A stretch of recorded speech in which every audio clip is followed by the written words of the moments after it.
Let's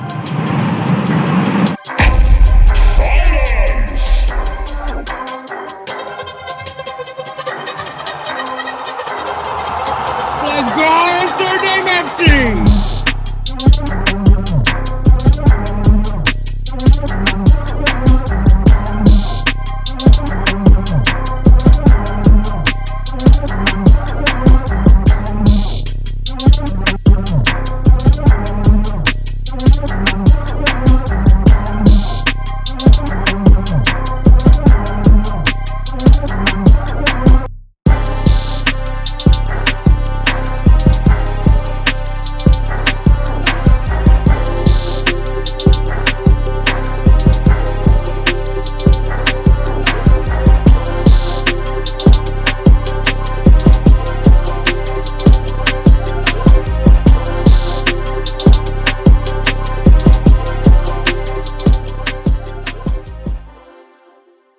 What is up, everybody? My name is Hector Flores, host of the Insert Name FC podcast, a member of the BellyUpSports Media Network. You can find us on all things podcasting, Apple, Spotify, wherever you get your podcast fix from, you'll find us there.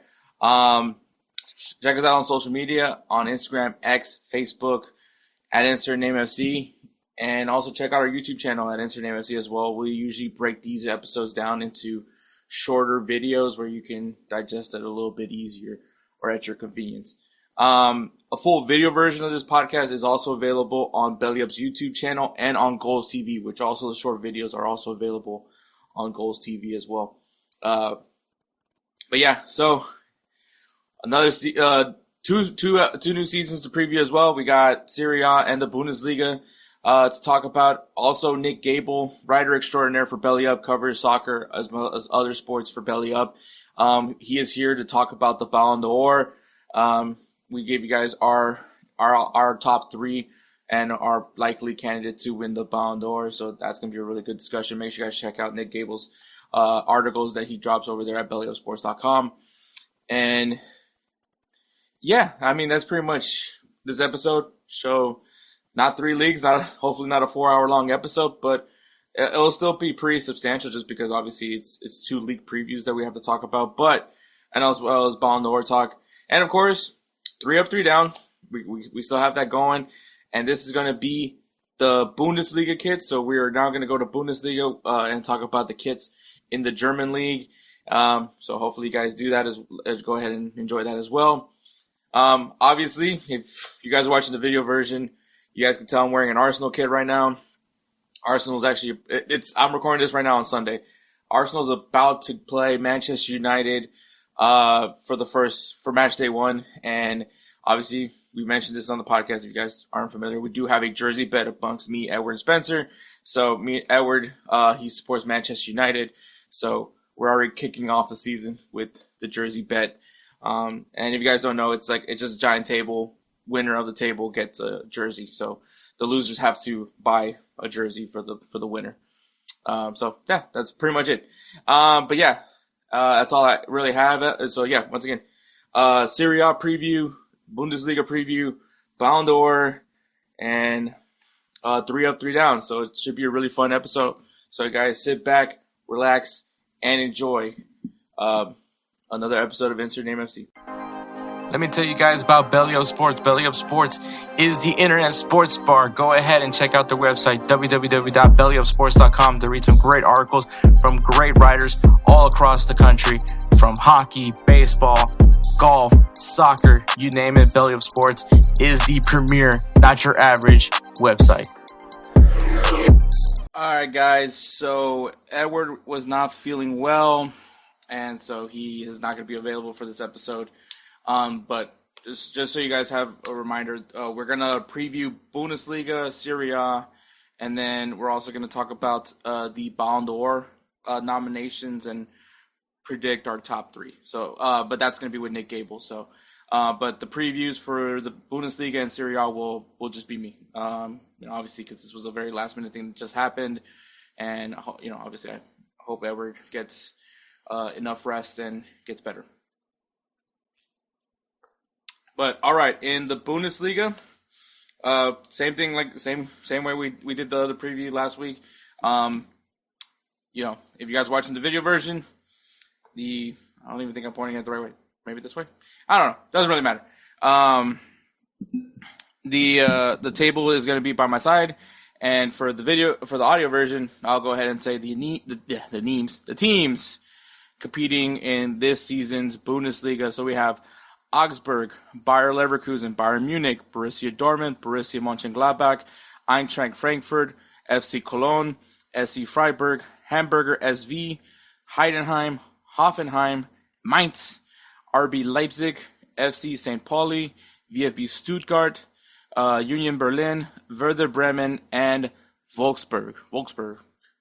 Those are the teams for this season. The teams that just got promoted this season into it. We actually have 2 teams that got promoted because that meant that to tell you that someone won the promotion matchup, that 16th place spot. So for you guys, if you guys aren't familiar with the way Bundesliga is, there's 18 teams.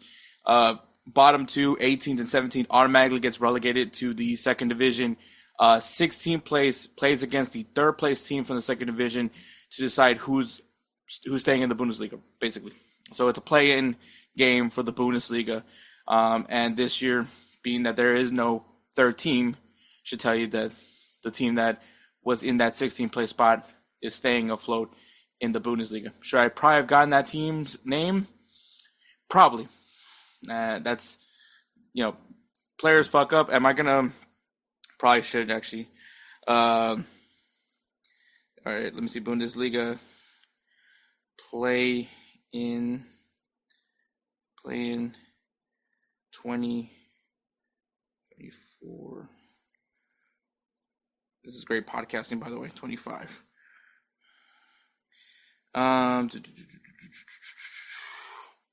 See who finished in 16th place. 16th place was Heidenheim, and Heidenheim was the team that survived and are still here in the Bundesliga. All right. So the teams that just got promoted is FC Cologne, who has been away for a year. They were in the Bundesliga the season before, got relegated to the second division, and got promoted. Got into that automatic promotion spot, and now they're back after 1 year.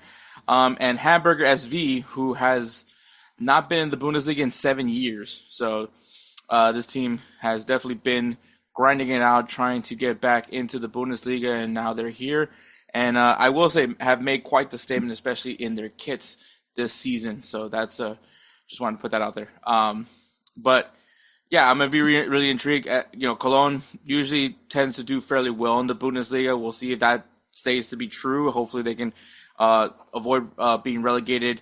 And Hamburger, I mean, I think the trend right now is we've had a lot of teams that have not been in the first division for quite some time, much more than 7 years, but still like teams that this is what this game is all about, right? Is teams that are grinding in the lower division, trying to get themselves back on track to get into the top flight, and I think that's what we got from Hamburger this past season. So I wish the best of luck to those teams, and I hope that they're able to do well and stay afloat in the Bundesliga, or hopefully they can get that 16th place spot and hope they can win that play, and just like Heidenheim. New managers. So we got some new managers this season.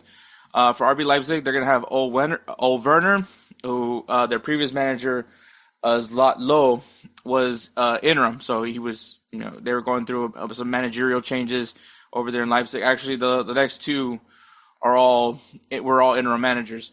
Wolfsburg, they have Paul Simonis, who was the position was previously held by Daniel Bauer, once again interim.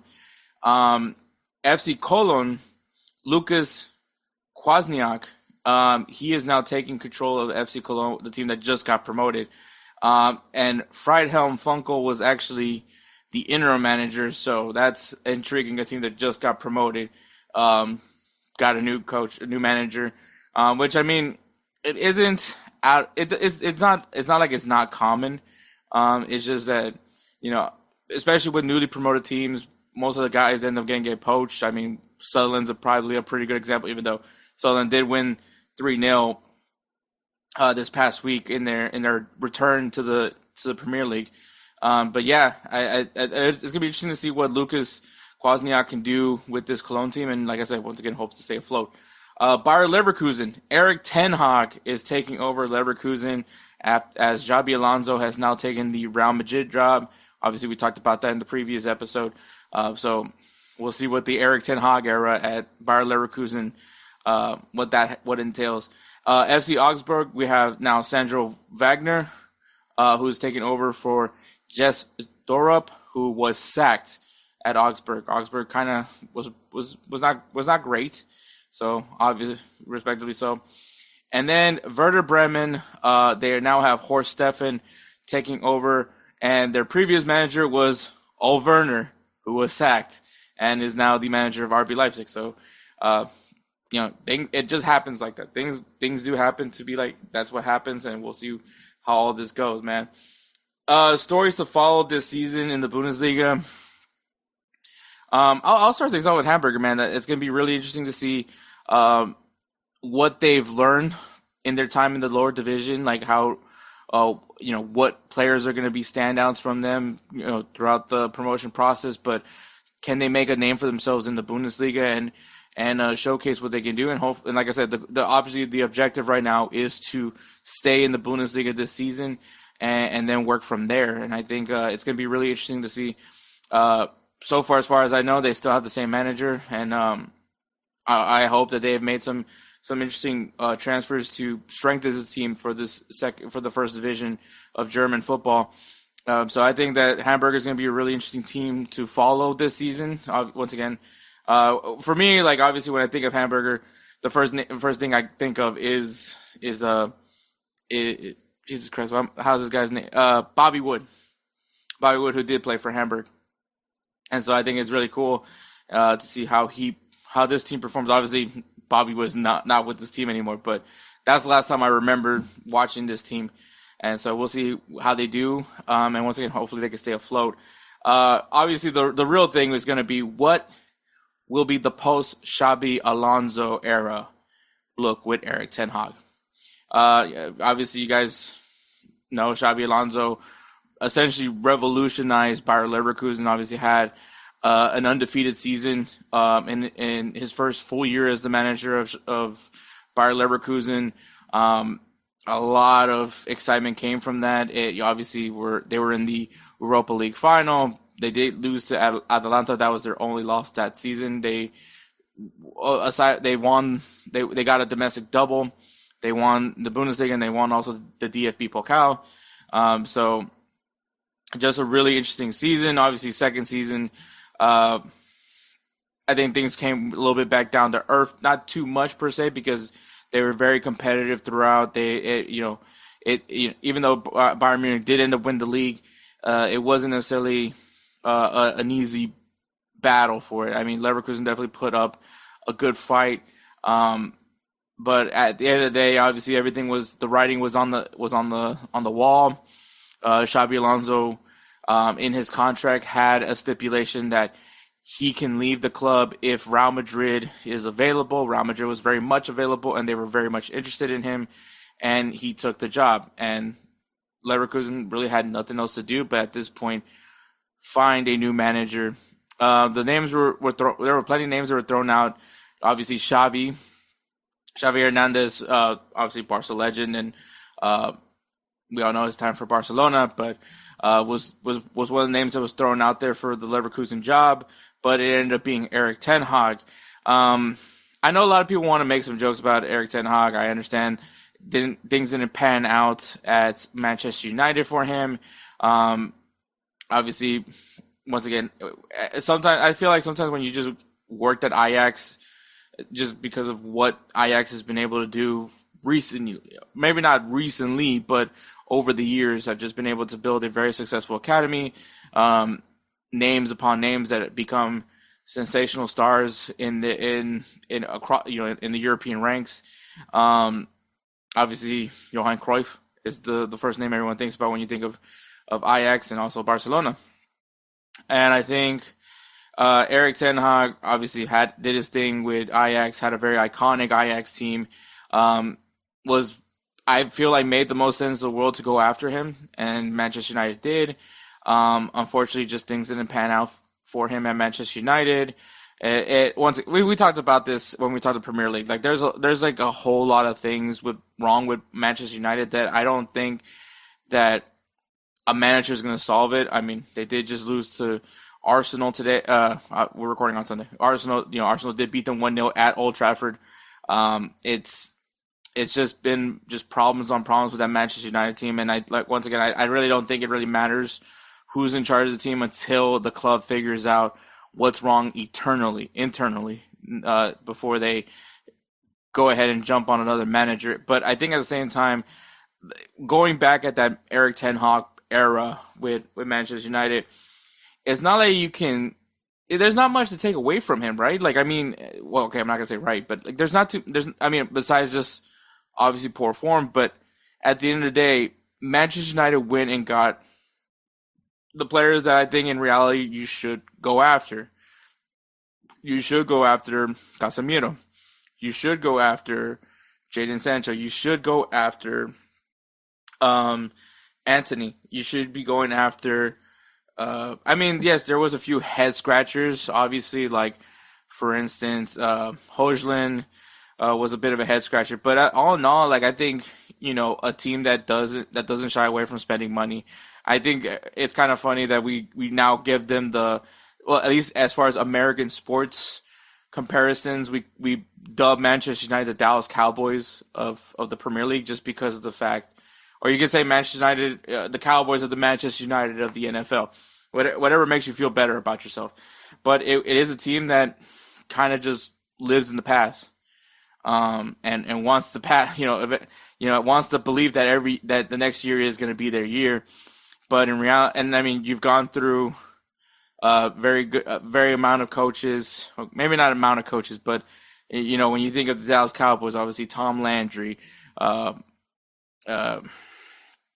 drawing blanks right now on the Dallas Cowboys history, but you've had some coaches that have won championships, but the only thing the difference with Manchester United is Sir Alex Ferguson is basically the history of the club, and it hasn't really been able to. Kind of similar with the Dallas Cowboys, they just haven't been able to replicate what they accomplished in the 90s. And once again, it's just, they're a big brand. A lot of people recognize it. There's people all across the country, the United States, that love the Dallas Cowboys. They're not from the state of Dallas. They're not from the city of Dallas. They're not from Texas, but they love the Cowboys. I've met people from Virginia who are diehard Dallas Cowboys fans. I've met people from New York who love the Dallas Cowboys. I've met people from California who love the Dallas Cowboys, and they hate Texas. And so it's one of those things that, like, how recognizable the Dallas Cowboys brand is. And despite them just not being good, they're still discussed. Like, you have to talk about what's going on with Jerry Jones. Kind of similar with Manchester United, where you kind of have to talk about. I like how this is the Bundesliga and we're talking about Manchester United. But you kind of have to talk about what Ineos is doing. You got to talk about what the new manager for Manchester United, because once again, it's just it's a really big club, it has a rich history, and it is kind of shocking of the downfall of what this team is, what has happened with this club, and so for that's why I'm kind of going back to the Bundesliga. To me, that's why I don't want to blame Ten Hag for a lot. I know once again he didn't help.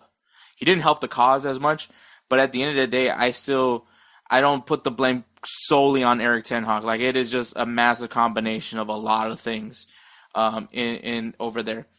So Leverkusen for me is probably just a good bounce back opportunity for him. But the unfortunate thing about his bounce back opportunity is that he got depleted. Obviously, Florian Wirtz and Frimpong are now at Liverpool. You have there's more players that left. I can't remember off the top of my head. But a good amount of guys from his team are gone. Important, impactful players are gone. Now he actually, as a matter of fact, his center back Ta now is at Bayern Munich.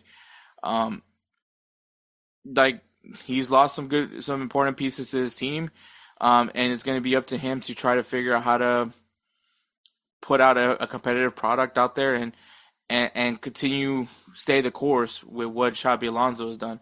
which is some pretty hard shoes to fill, in my opinion. So I think that's going to be a big challenge for Erik ten Hag. What can his era of Bayer Leverkusen be?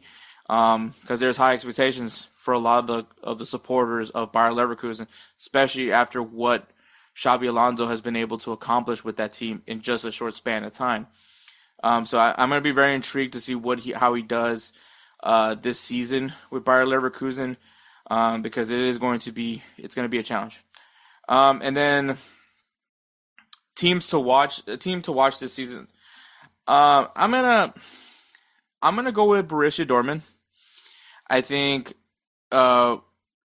there's definitely good players on Dortmund's roster.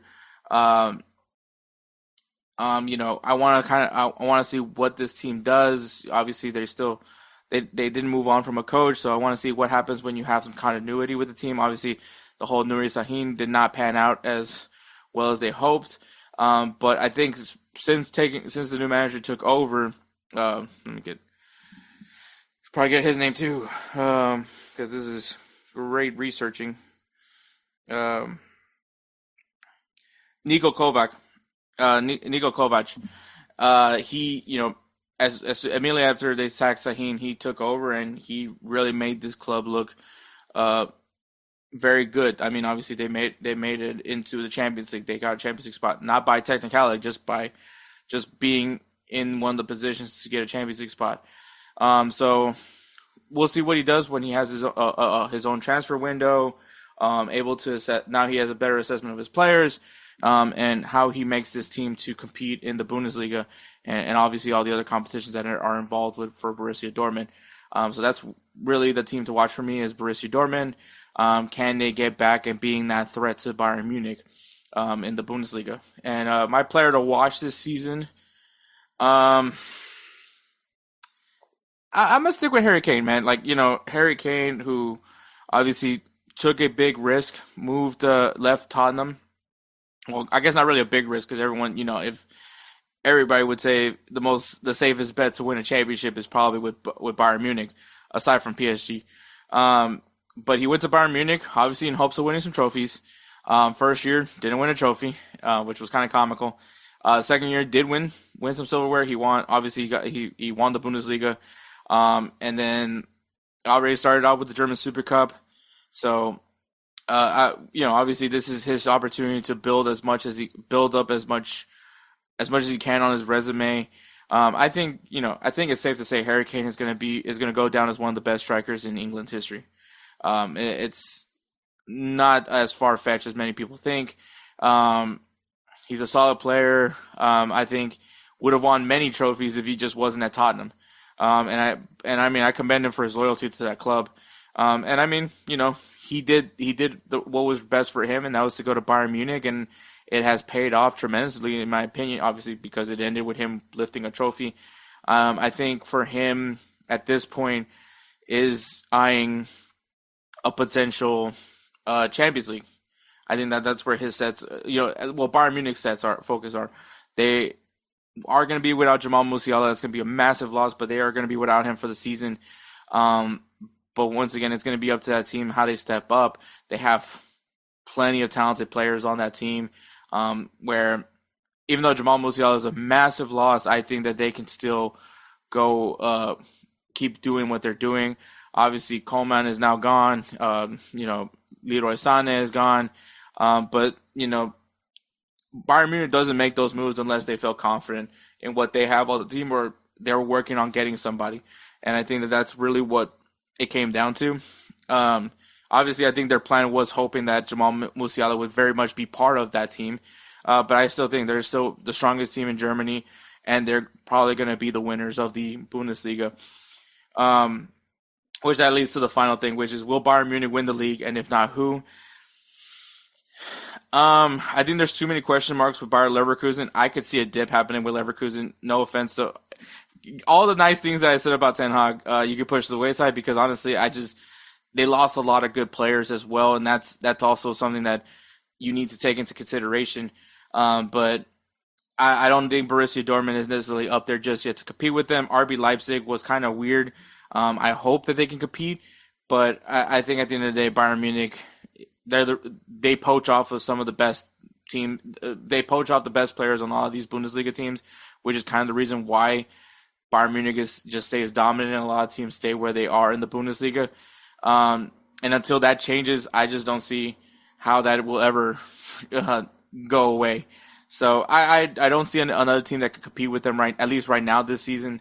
Maybe in a few years down the road, but Bayern Munich is just very loaded, and they did get stronger this season with some of the players. Yes, Jamal Musiala is a massive loss, but I think that they are still very much capable of winning the Bundesliga this season. So that is my prediction right now is Bayern Munich winning the Bundesliga, and that is the Bundesliga. So we'll go ahead and move on. We'll take a break and then go right into the Serie A. What are you doing? What are you doing? All right, guys, the Serie A this season, man. I'm going to try to stay as focused as I can right now. Houston Dynamo are currently playing Vancouver Whitecaps, which is the debut of Thomas Müller. Yeah, Thomas Müller is now in the MLS, and he's playing for Alphonso Davies' team, the Vancouver Whitecaps. So that'll be really interesting. But just like every other preview for the season, to my side has the league table. And the teams that are competing in this year's Serie A are AC Milan, Atalanta, Bologna, Cagliari, Como, Cremonese, Fiorentina, Genoa, Inter Milan, Juventus, Lazio, Lecce, Napoli, Parma, Pisa, AS Roma, Sassuolo, Torino, Udinese, and Hellas Verona. I don't know if that was Spanish. Definitely not Italian. But I definitely used some Spanish on that one. The new teams, the new faces for this season's Serie A, we have Sassuolo, who's making their return after 1 year. Cremonese, who is returning after a 2-year absence from the Serie A. And Pisa, who are returning to the Serie A after 34 years. This team, I'm 33 years old, by the way. I just want to say that real quick, just so you guys have a frame of reference. I wasn't born when Pisa was in the Serie A. That's how long they have not been in the Serie A. So that absence is older than me. So that is crazy. The other thing that's crazy, I'm really intrigued about how these teams are going to perform. Obviously, Sassuolo, a team that normally stays afloat in the Serie A. I don't know much about Pisa. Like I said, they've never been in the Serie A in my entire lifespan. Cremonese, I did get to watch them a while back, so we'll see how if they can stay afloat and continue on in their journeys. But the really interesting thing about this season is, and obviously we talk about new managers, but this is actually going to be one of the stories to follow because there is a lot of new managers in this season. This league has the most new managers from all the leagues that we covered this season. So let's go right into it. In Fiorentina, we got Stefano Pioli, who is taking over after Rafael Palladino had resigned. So Fiorentina, Raffaele has stepped down, and now Stefano Pioli will be the new manager of Fiorentina. Which Pioli was really good at AC Milan. Obviously, was when it ended the drought for AC Milan in winning the Scudetto. And then for some weird reason, AC Milan didn't try to keep him. So he's there now with Fiorentina, a team that I keep highlighting. I think that they're going to be a team that eventually will be on the rise. So hopefully that eventually falls into fruition for me, because I'm tired of saying that this is a team to watch for me. Inter Milan will now have Christian Chivu, who is taking over after Simeone Inzaghi has stepped down to go to Al Hilal. Obviously, this is a very interesting, just being that Inzaghi. Inter Milan was a team that was just close but no cigar. They had an opportunity to win a lot of trophies, and obviously lost in the semifinal to AC Milan in the Coppa Italia. Get obliterated in the Champions League final by PSG, and then unfortunately had to lose to Napoli in the battle for the Scudetto. Inter Milan was one of the few teams in the Serie A that moved post the Juventus dominance era that was able to be to get back on top, back on track in the Serie A. And things have fallen apart. And Great. Houston Dynamo gave up a penalty, and of course, Brian White scores a goal. All right, so. All right, there's a good one. Parma, they have Carlos Cuesta now taking over after Christian Chivu took the Inter Milan job. So, I don't know what else to tell you, man. So, yeah, Christian Chivu. And I think this, like I said, this happens a lot when you see teams that are doing well in the league. The bigger teams go and poach their managers. I mean, that's what happened with Juventus also last year when they took, was it Bologna or Genoa? One of those teams. Or was it Cagliari? I don't know. Anyways, doesn't really matter. But yeah, Carlos Cuesta will be taking over for Parma. AC Milan will now have Massimiliano Allegri, obviously well known for his time at Juventus, has taken the job as Sergio Coneicao's role has his contract expired, so his contract was only for the season. Obviously, it did not go as well. I mean, it did win the Supercoppa Italia. Obviously, take that whatever it's all. Don't give a fuck about that trophy. But, obviously made it to the final of the Coppa Italia, which obviously did not go the way they were hoping. And so now, so now that's it for them. Massimiliano Allegri obviously has a lot of experience in the Serie A, has dominated with Juventus, along with obviously Antonio Conte. But so a lot of experience there in the league. Can he unlock this team and maybe someone else besides Christian Pulisic doing some damage there for AC Milan? AS Roma, Gianpiero Gasperini, legend. If you guys don't know, he was the manager for Atalanta who shushed Xabi Alonso in the Europa League final. He is taking over AS Roma after Claudio Ranieri has retired. The legend, the man that won with Leicester City, is hanging it up. Maybe. You never know, man. You never know. But no, Claudio Ranieri probably did. Let's double check. Let's just see. Maybe, because you never know. You never know. These coaches bugs, bro. When Sir Claudio Ranieri, bro, you just never know. No, yeah, he's retired. He is 73 years old, and he is officially retired after 30 years. But what a legend. Just, honestly, just one of the most lovable guys in football, in my opinion. Obviously, the whole Leicester City. What I want people to understand about Leicester City's run, by the way, also great somehow able to bring the Premier League up in a non-Premier League discussion. That team was very likable. Obviously, you had Conte, you had Mahrez, you had Jamie Vardy, you had lots of players, and up top of that, Claudio Ranieri, who was just super lovable. I love the interview that he had when he found out that he was potentially going to get knighted, and here saw Claudio. He was just super happy. Just, once again, overall, just a great guy. But congratulations to him, great career, and I hope he enjoys his retirement.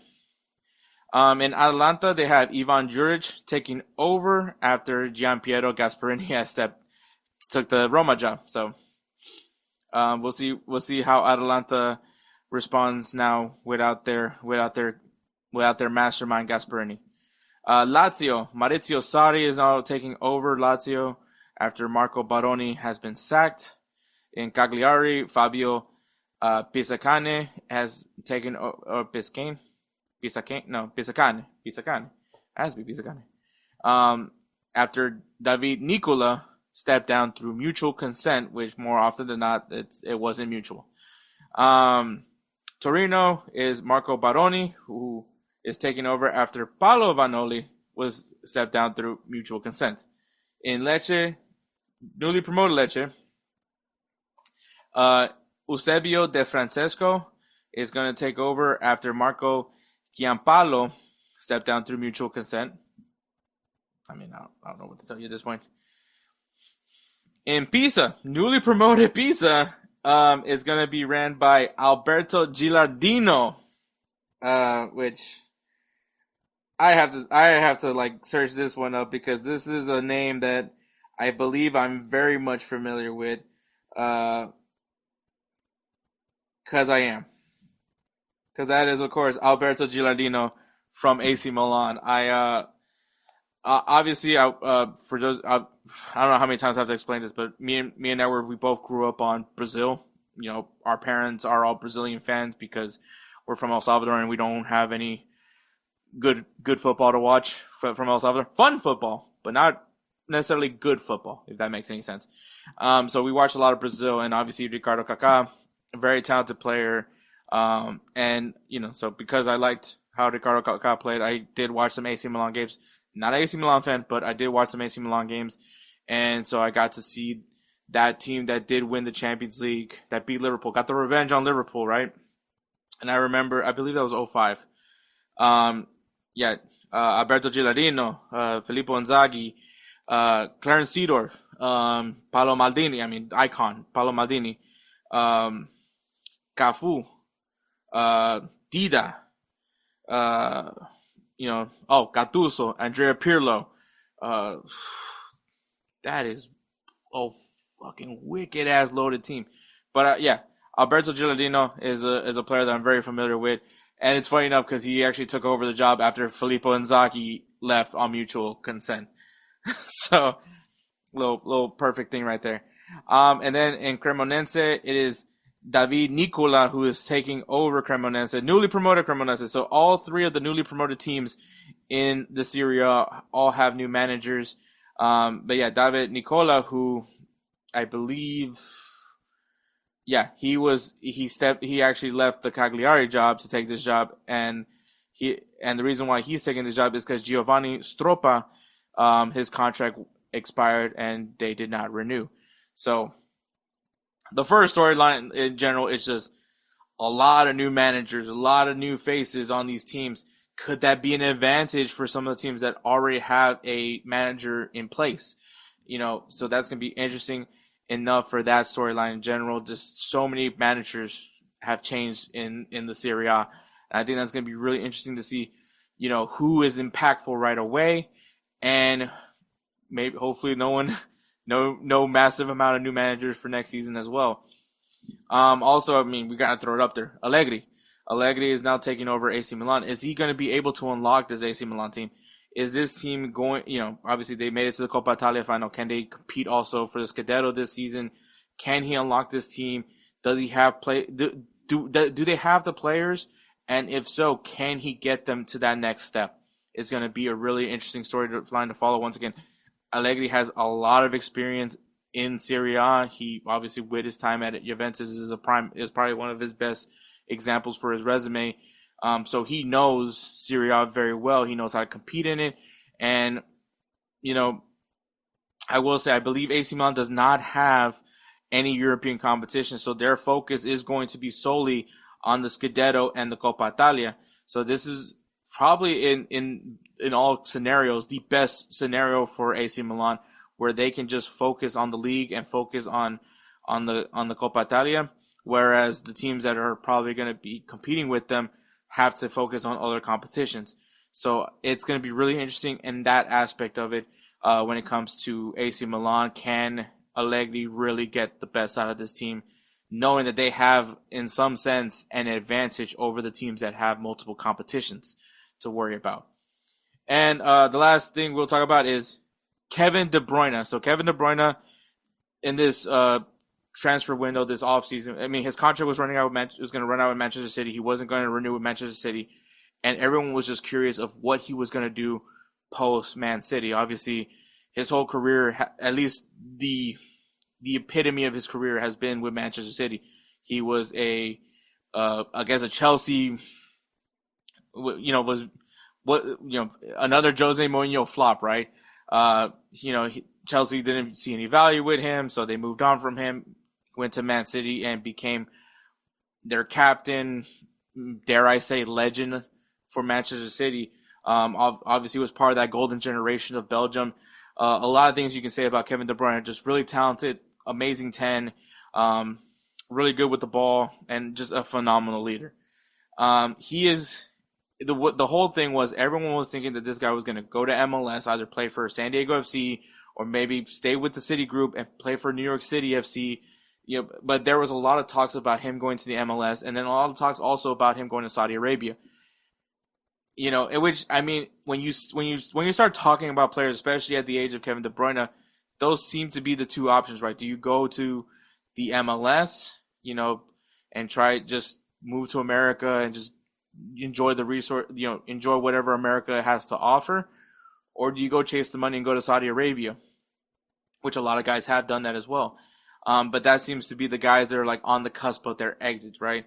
And then once again, there wasn't really any conversations about anywhere else. But then at the end of it all, he goes to Napoli, which, I mean, if you want to look at Napoli, won the Scudetto.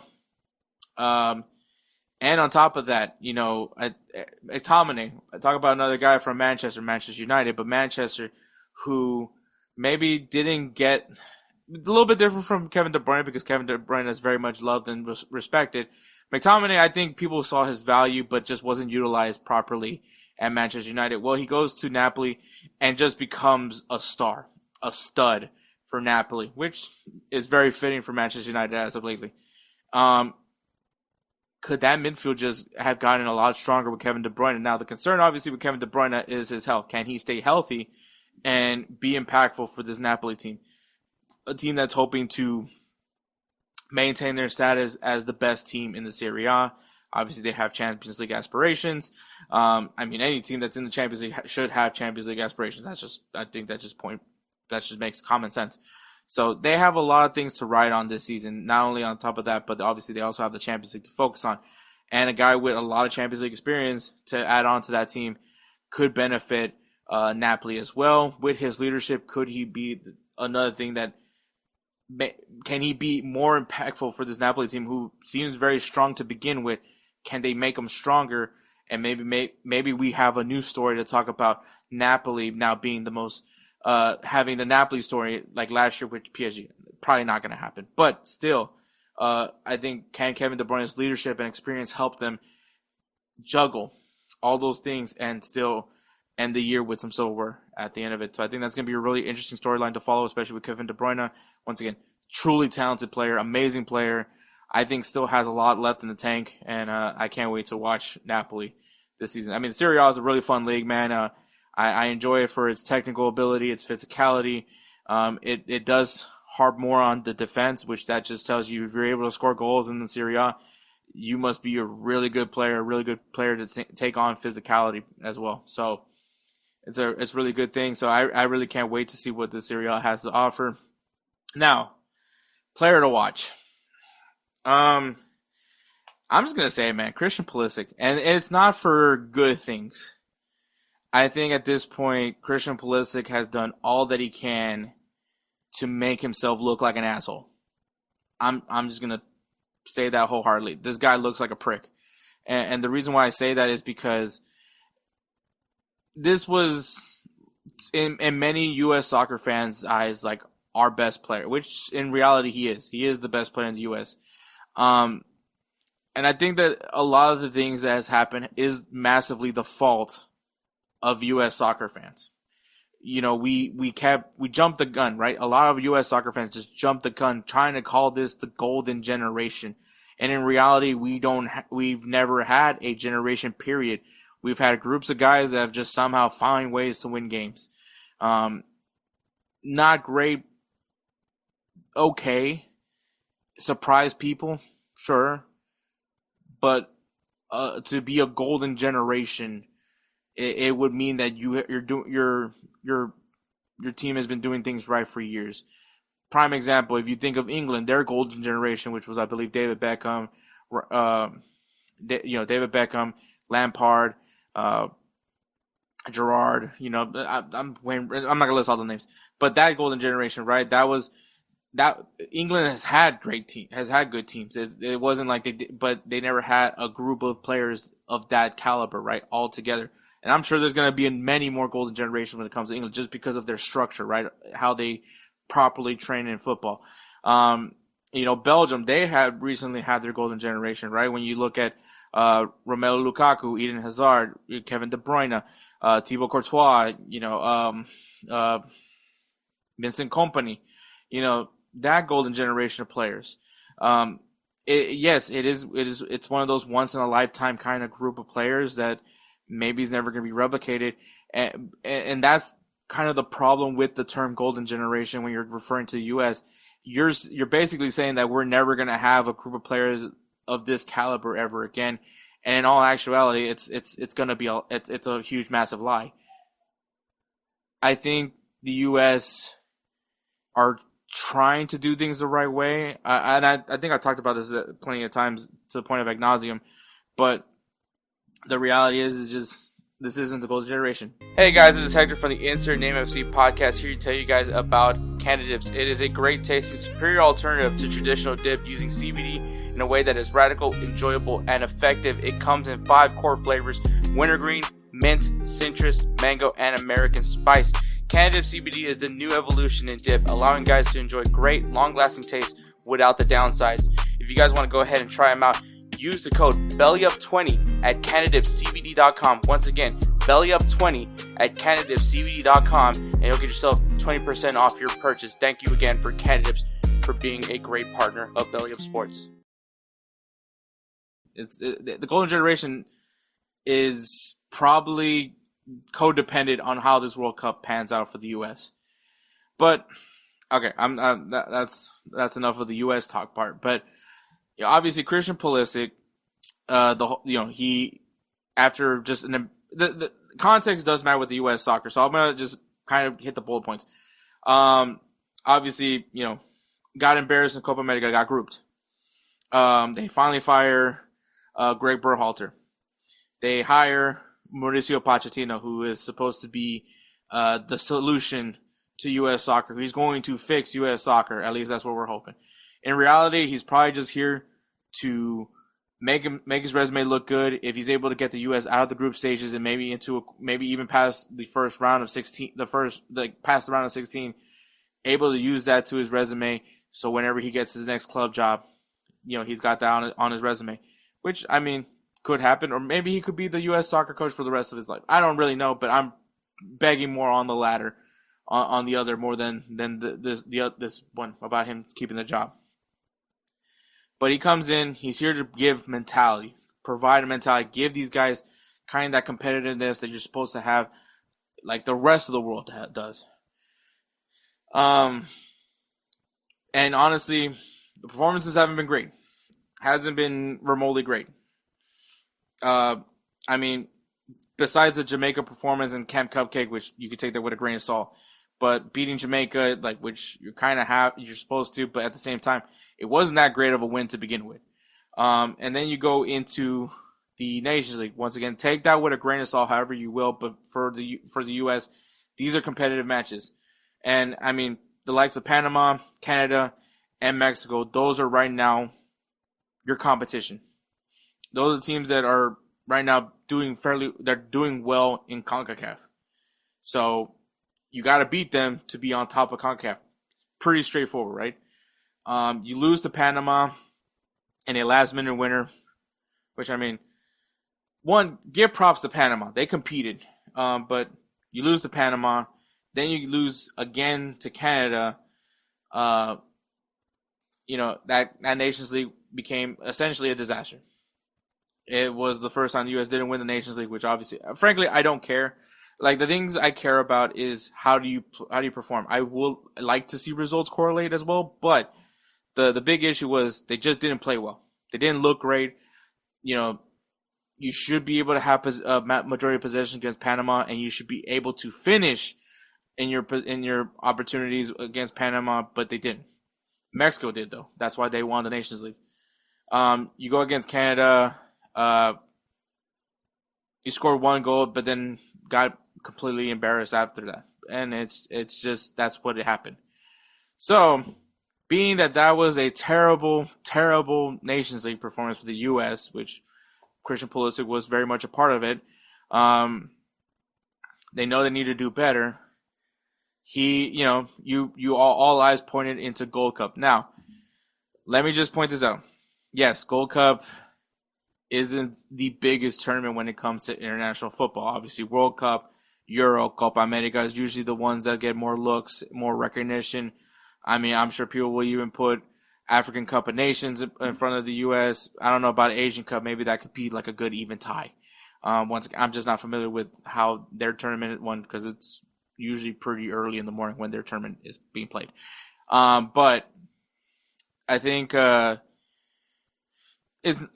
obviously is not the most well-looked confederation. Obviously, it's a lot of just teams that just don't have the essential resources like most of the top teams in Europe, most of the top nations in Europe, and even you can probably make a valid argument for like CONMEBOL, just because like CONMEBOL also deals with like financial issues with their national team, resource issues with their national team, but they still put out a pretty good product out on the field. Playing that similar style, just maybe not as pretty. Physical, yes. Gritty, yes. Beautiful, that can be subjective. But at the end of the day, that's your region. You play in your region. You can't really pick your regions. Australia, but for the U.S., like this is your region. You gotta win your region if you want to go into World Cups. Unless you're hosting it, unless you're going to World Cup, you want to qualify for World Cups. You want to win competitions. This is your region. This is where you play. Mexico has no issue about competing in CONCACAF. And I will say Mexico tends to do very well in international competitions and has been able to show that they can punch above their weight, especially with a group of players that recently has been kind of overwhelming, and they're still able to get some sort of result, at least at the most. But yeah, so this U.S. team, when you look at the Gold Cup, maybe if the Nations League would have ended in a different way, maybe we're not looking at the Gold Cup as we have to care about this. But it was the feeling that we had to care about this. Now, Christian Pulisic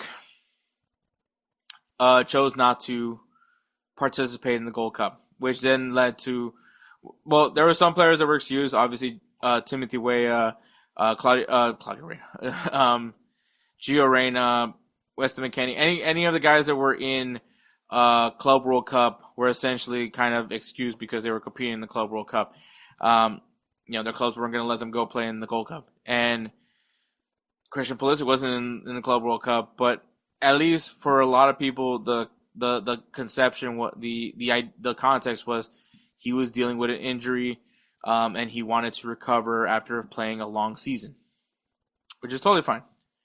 I get wanting him to rest, but the thing that didn't sit well with me with Christian Pulisic was when he did receive criticism, and obviously once again this criticism all comes from just what happened with the Nations League, but still criticism was given, and for some reason Christian Pulisic and his dad, for some weird reason, felt the need to explain themselves, to defend themselves from the people that have mics and decide to speak their opinions. And so, in that interview, he said, well, I wanted to play in the friendly. So if you guys don't recall or don't care, the U.S. had 2 friendlies before the Gold Cup. It was going to be against Switzerland and against Turkey, or apparently it's Turkey A.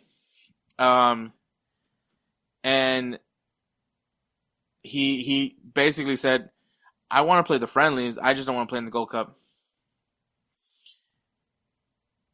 And so when he said that, the thing that didn't, because then Christian Pulisic then said, well, they told me that they were hoping that the roster that's going to be in those friendlies is going to be the roster for the Gold Cup.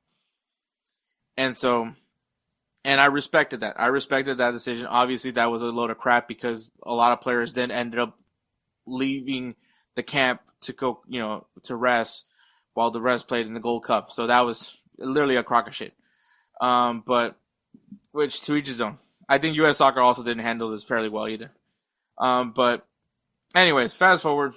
Obviously USA loses to Mexico in the final, which I will say, contextually, pretty good performance for that U.S. team. A U.S. team that didn't have their guys per se, right? This wasn't, and I don't want to use the whole A team, B team crap.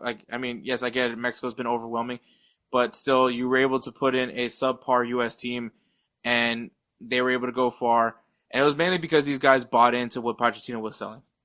They bought in. You had the cute, the cool.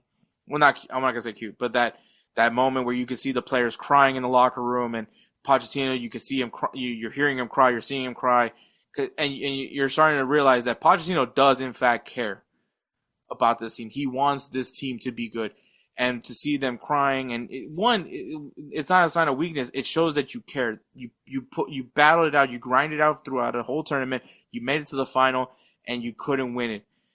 You should be crying at a final. Whether you win or lose, you should be crying because that's what it means to you. It means the world to you to showcase what your country can do. So yes, it's fine to cry on it.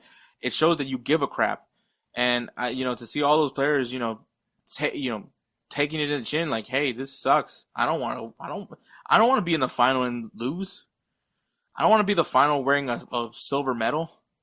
I want to win the medal. I want the gold medal. I want to lift the trophy. And that's what they showed. So I commend that U.S. team. I didn't have high expectations. I predicted Mexico to win, which they did. But I will say that U.S. team did perform well. Diego Luna performed well, not in the final. But I think a lot of guys showcased that they are capable of something, and they should be considered come this summer. Now, I guess once again, because of that, you have guys like Landon Donovan sharing his opinion, comparing, using Cristiano Ronaldo as an example for the Nations League final for UEFA, him competing in that as, him carrying. It's like, look, there's things I agree with Landon Donovan, but most of the things I disagree with him. I think people saying that he's not the right guy to speak on it. No, he's very much the right guy. He played for the U.S. men's national team. The only thing I would say for Landon Donovan that needs to shut the fuck up on is usually when it requires him to throw his 2 cents about a guy needing to go to MLS. Why are you going to Europe? Go to MLS. No, stay in Europe, compete, be in a competitive setting. MLS, unfortunately, is just not that setting for any young player for development. So I disagree wholeheartedly with that notion. So Gio Reyna, hopefully I see him playing in a club in Europe. I do not want to see him in LAFC or anywhere else in MLS kit. But I mean, like I said, Landon Donovan spoke his piece. You had other guys speak his piece. I've said my things about Christian Pulisic. At the end of the day, I get that he needs rest. I get that he's played a long season, but there's also guys that have played long seasons as well that are still also competing. At the end of the day, like, a chance to wear your country's kit is still, it means something to most guys. For Messi to wear the Argentina kit means the world to him.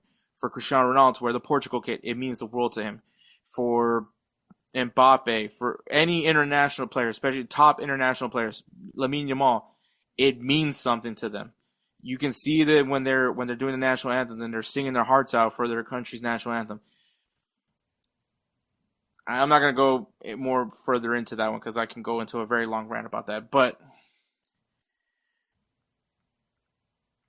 so, if you guys don't know, Christian Pulisic has a docu-series, which I think is completely and utterly the dumbest fucking thing he's ever done. Because it's okay. So in the episode, I didn't watch it. I only watched like the first episode of Pulisic because after that I was like, I don't want to watch this crap. In, I guess, the new episode, because they take forever to get put in new episodes, by the way.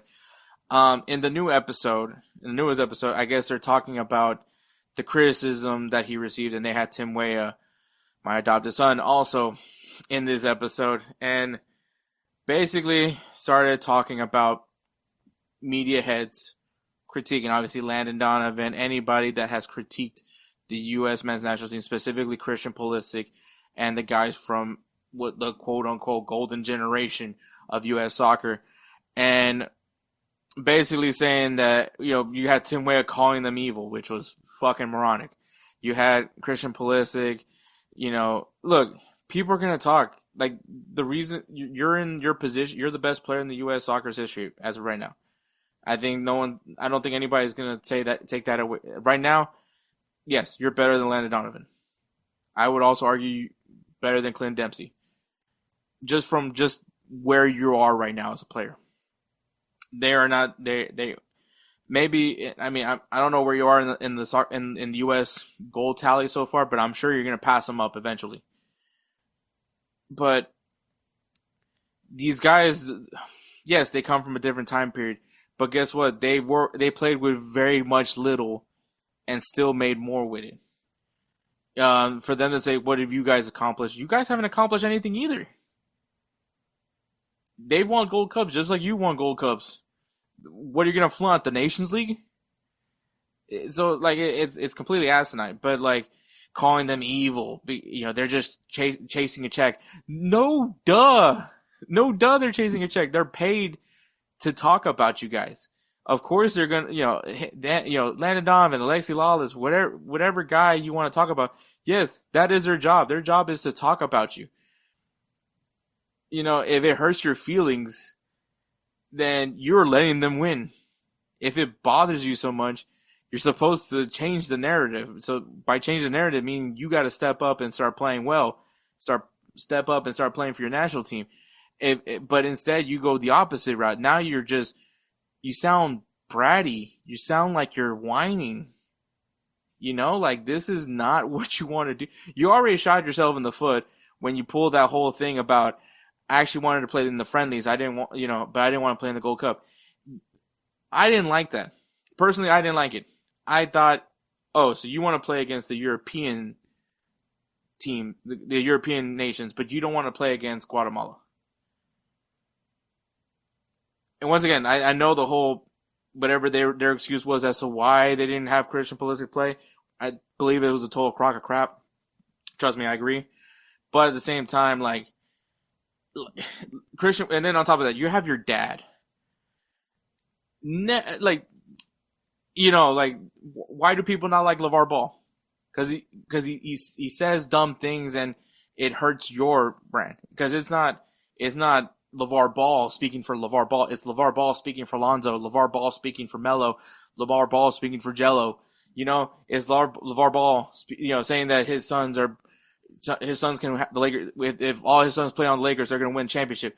Like, that hurts their brand. So when you have your dad, I believe his name is Mark Pulisic, when you have your dad trying to talk crap, you want to talk about not accomplishing anything? Your dad hasn't accomplished anything. And I can say that as a guy that hasn't accomplished anything. So, like, it's ridiculous. Like, what you're doing is you're just digging a hole and you're just digging it a hole deeper. You're hurting yourself when you do these things. Like, let your play do the talking. Go perform. Go, and you did perform. You did perform in Coppa Italia in this past weekend. But let your game do your talking. One, you need to end that Pulisic docuseries. By the way, that just needs to go away because it doesn't. You're not promoting the U.S. national team. It doesn't make me want to care about you more. It really doesn't. It makes me care less about you. Because you're the first episode, you're already nagging about the bias, right? The bias of American players in Europe. You're already complaining. Now you're complaining about people having an opinion on you. That is legitimately their job. Their job is to talk out of their ass and say what they think you're doing. Think what you're thinking. In reality, they don't know what you're thinking. They don't know you like that. They don't talk to you. Maybe now you don't give them the light of day now because of all the stuff that they've been saying about you. But at the end, that is their job. Your job is to flip that narrative and then, because that's what they're going to do. Once you start performing, once you start winning, we're saying a lot for the U.S., but once you start competing, they're going to start, oh yeah, Christian Pulisic is the guy. He's the man. He's, all these things. He's this, that, and the third. That's when the positive things come out, is when you put in the work. All you had to do was just not talk. You didn't have to defend yourself. Why do you need the fact that you felt the need to defend yourself? You owe nothing to anybody. I didn't need an explanation. When they said Christian Pulisic needed to recover, I was like, all right, he's dealing with some injuries. You know what? Props to him. He was playing hurt, and he still gave out a pretty good season for himself. Fairly healthy season last year. So I was like, good for him. Let him rest, let him be strong come next season, and then he goes out and, hopefully does something well in the 2026 World Cup. But no, you had to talk. You had to talk. And that's where we're here. But so that's why my player to watch is Christian Pulisic. And the reason being, I think right now he has a lot to unnecessarily. He has a lot to prove to himself. Once again, unnecessarily needs to prove himself. I think he needs to showcase it this season that, why he needed the rest. Why he didn't compete in the Gold Cup. Which, once again, it wasn't important enough. I'm trying to say this without sounding like a dick, but I think at the end of the day, I wish he would have cared enough to compete in the Gold Cup, especially when you look at Mexico and you have Raul Jimenez competing in the Gold Cup. You have in Canada, you have Jonathan David competing for Canada in the Gold Cup. Keylor Navas came out of retirement in the Gold Cup. So, and which is crazy because Keylor Navas at one point just didn't compete in Gold Cups. But that should tell you what that Gold Cup signified. When we talked about it on this show plenty of times, that was a dress rehearsal for the 2026 World Cup. And as in a perfect world, I would have loved for you to compete in it, but you didn't, and that's perfectly fine. But now your job is to showcase why that rest was warranted and make us believe that you're going to be in the best shape of your life and you're going to make us proud in 2026. That's what this season's going to be for you. So that's why I'm going to keep a close eye on you, not just because you're an American player, not just because you're arguably the best player in U.S. soccer right now. Maybe not historically. You're definitely going to get historically at some point. But I personally feel like historically he is the best player in U.S. soccer's history. And I'm a Clint Dempsey guy. But I think it's put up or shut up. Stay away from the mics. Let your ball do the talking. Let your game do the talking, man. So that's what I want to see. So that's my player to watch. And the final question is, will Napoli win the league? And if not, who?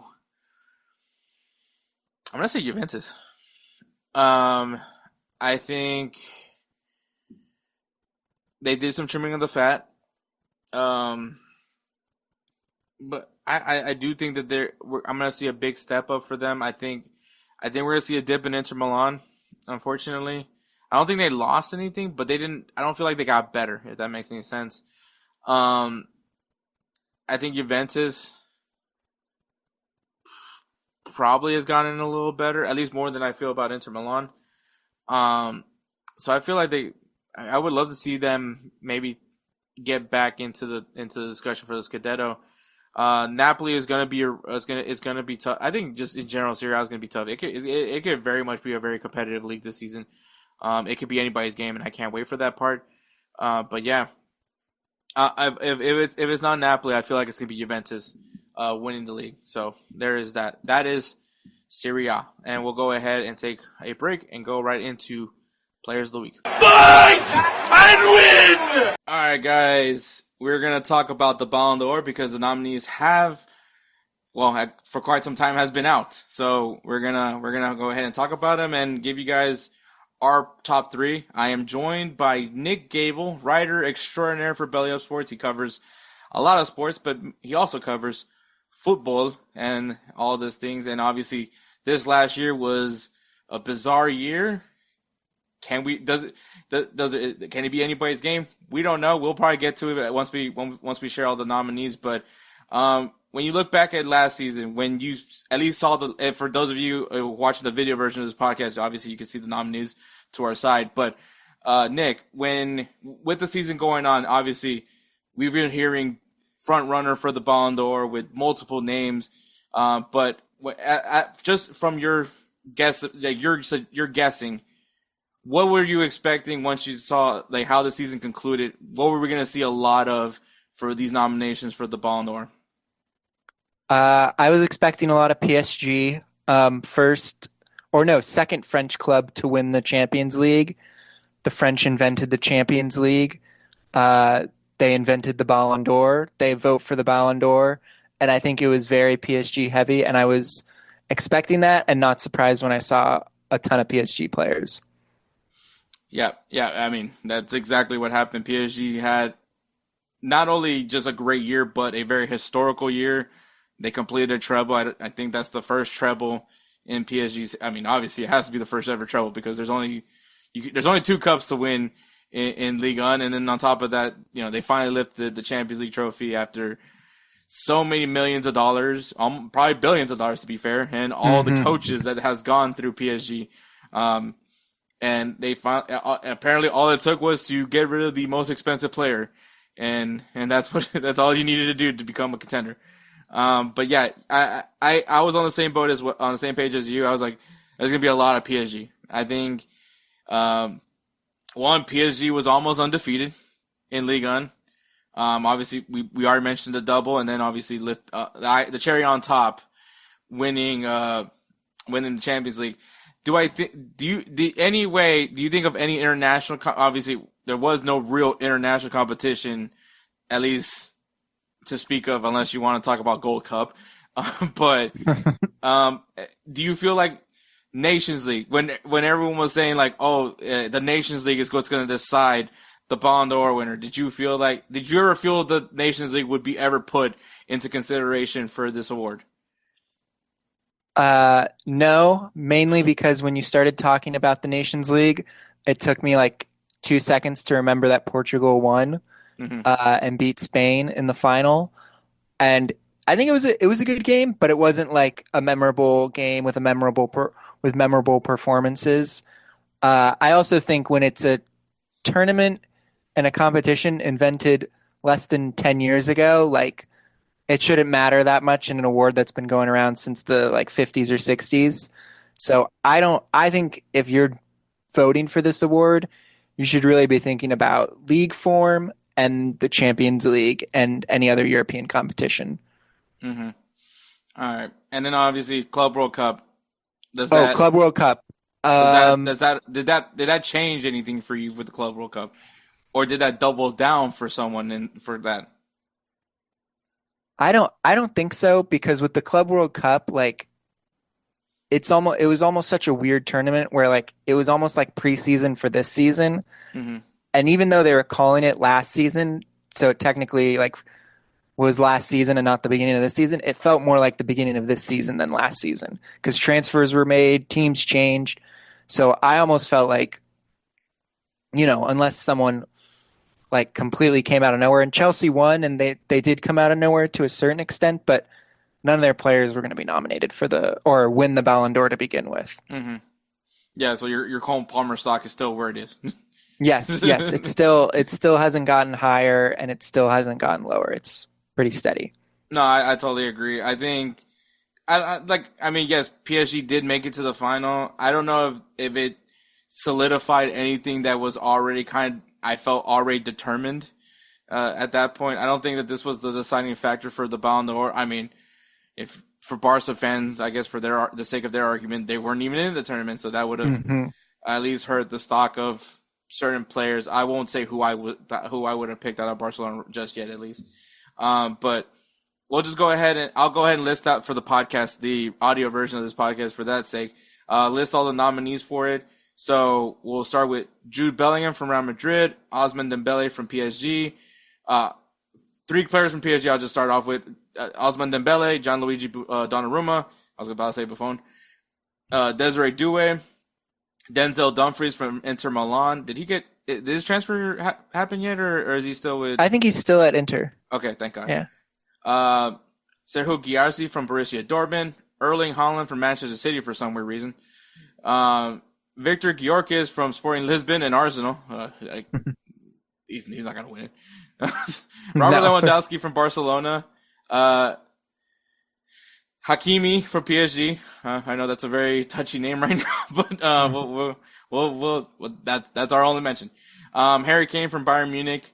Kvaratskhelia from PSG. McAllister from Liverpool. Lautaro Martinez from Inter Milan. Scott McTominay from Napoli. What a year he had. I'm sure Manchester United is definitely not kicking themselves for letting him go. Kylian Mbappe from Real Madrid. João Neves from PSG. Nuno Mendes from PSG.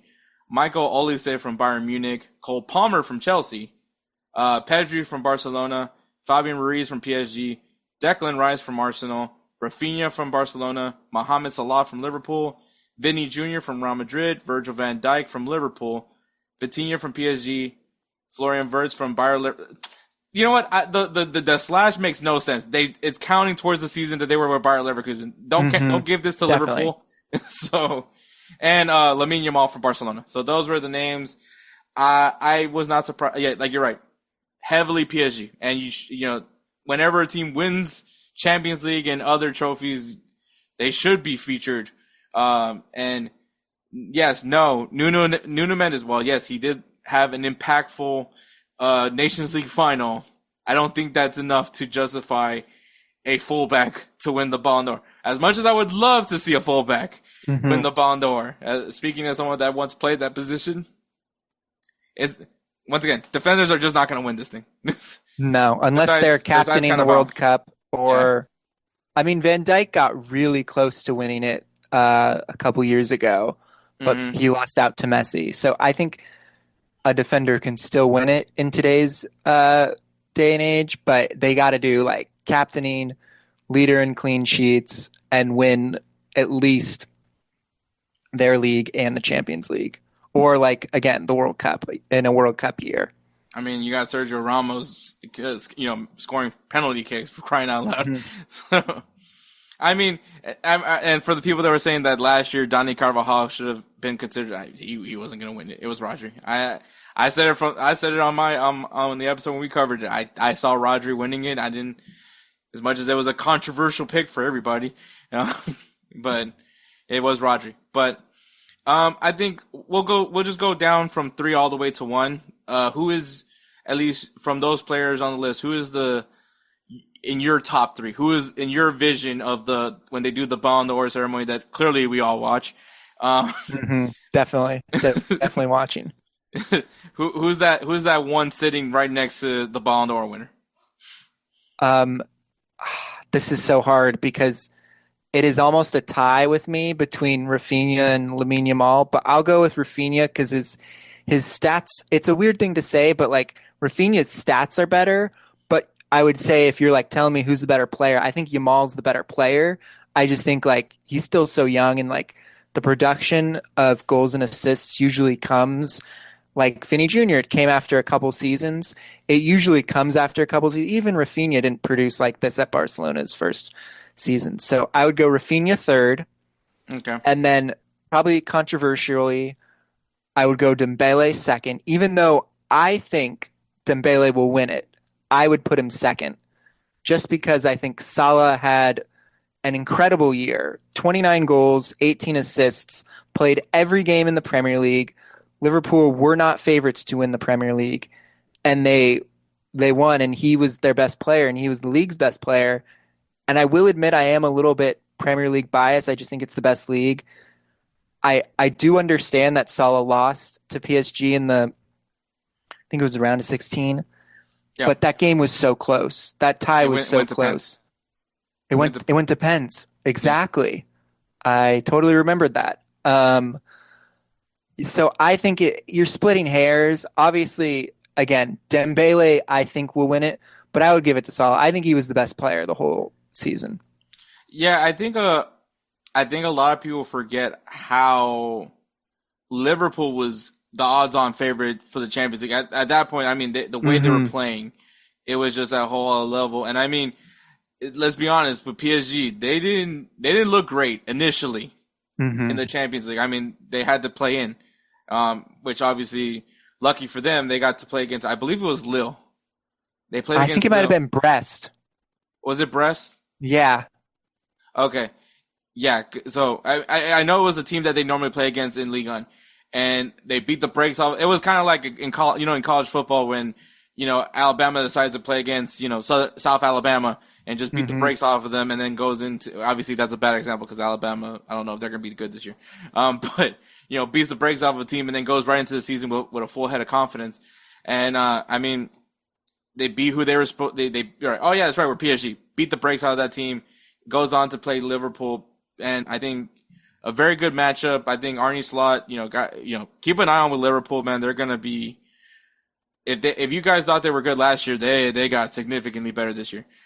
So we'll see with them. But yeah, I think Mo Salah definitely deserves some love. It would be really awesome for him just because then if someone were to be the second African to have ever won the Ballon d'Or, I would have loved to have been Sadio Mane, but Mohamed Salah, I mean, he's just been at a whole different level that year, and I totally agree with what you're saying, at least in your eyes.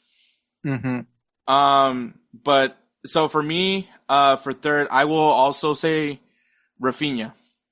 I think people are going to go off of statistics. I know that Rodri, even though no one went off of statistics for Rodri, just overall impact. And when you look at impact, it just so happens that he was impactful for their Euro run, which and I say this all the time with midfielders. It's so they're not going to pop off on stats, unless you look at chances created and defensive statistics. You're not going to really see it off of a midfielder. You're not going to see the high goal margin. You're not going to see the high assist margin just because they're really just there to send it to the next channel, right? And so I think for Rodri's sake, if you watched the games and if you looked at the games, you understood why he won the Ballon d'Or.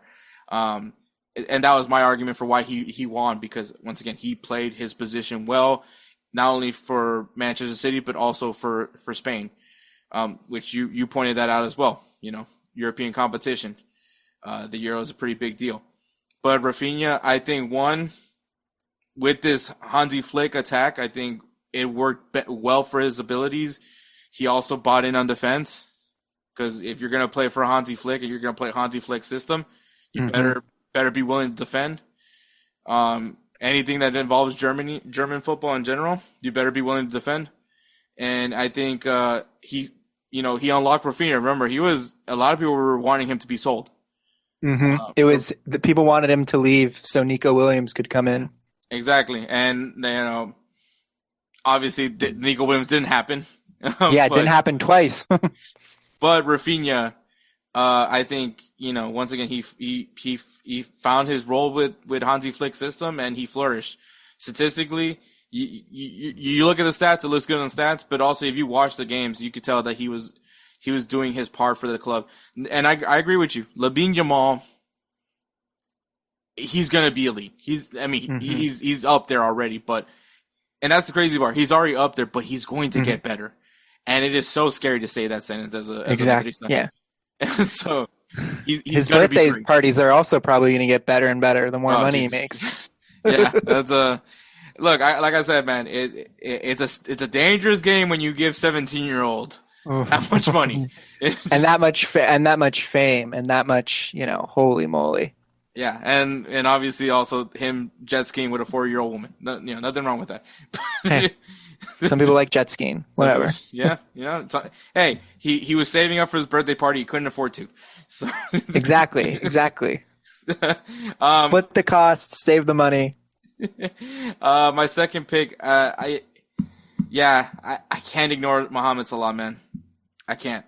I don't want to. I hate when people do it. He was really impactful. I'm sure someone will find a way to feature 3 PSG players, but Doué, I think, came out of nowhere, to be honest. I don't think his stats. If you're going off of statistics, me and Edward actually talked about it earlier in an earlier episode. Lamine Yamal's stats pops out more than Desiree Doué. No offense to him. Doué, phenomenal year. Also very funny in that final against Inter Milan where he became the second youngest to score a goal in the Champions League final, only for that other younger player to come off the bench, and then he became the second youngest. Yeah, holy moly, that was funny. One, that just tells me PSG is just going to be so scary for years to come. Loaded young and just Jesus Christ. But yeah, so I'm going to give it to Mohamed Salah. I think amazing year. If only there was an AFCON during that last season, because I feel like he might have won it. I'm tired. We need to see someone else not from Europe win this thing. So, but yeah, I think hopefully we give him his flowers for that season, because I think he was very spectacular for Liverpool. A lot of people were thinking he was out the door, and clearly he's not out the door. No. And then for me, it has to be Ousmane Dembele. There's just no way he essentially in this one. I don't think many people had a lot of faith. I mean, as far as PSG winning the league and probably the French Cup, I think that they all felt that they could still win that, but they could never get to the Champions League final. Well, they gone to the Champions League final. It was during COVID, but they just couldn't get to the Champions League final. And say what you want, but as much as people want to clown on Dembele for that super high price tag that Barcelona paid for, that's not his fault. Barcelona was willing to pay for that. Mm-hmm.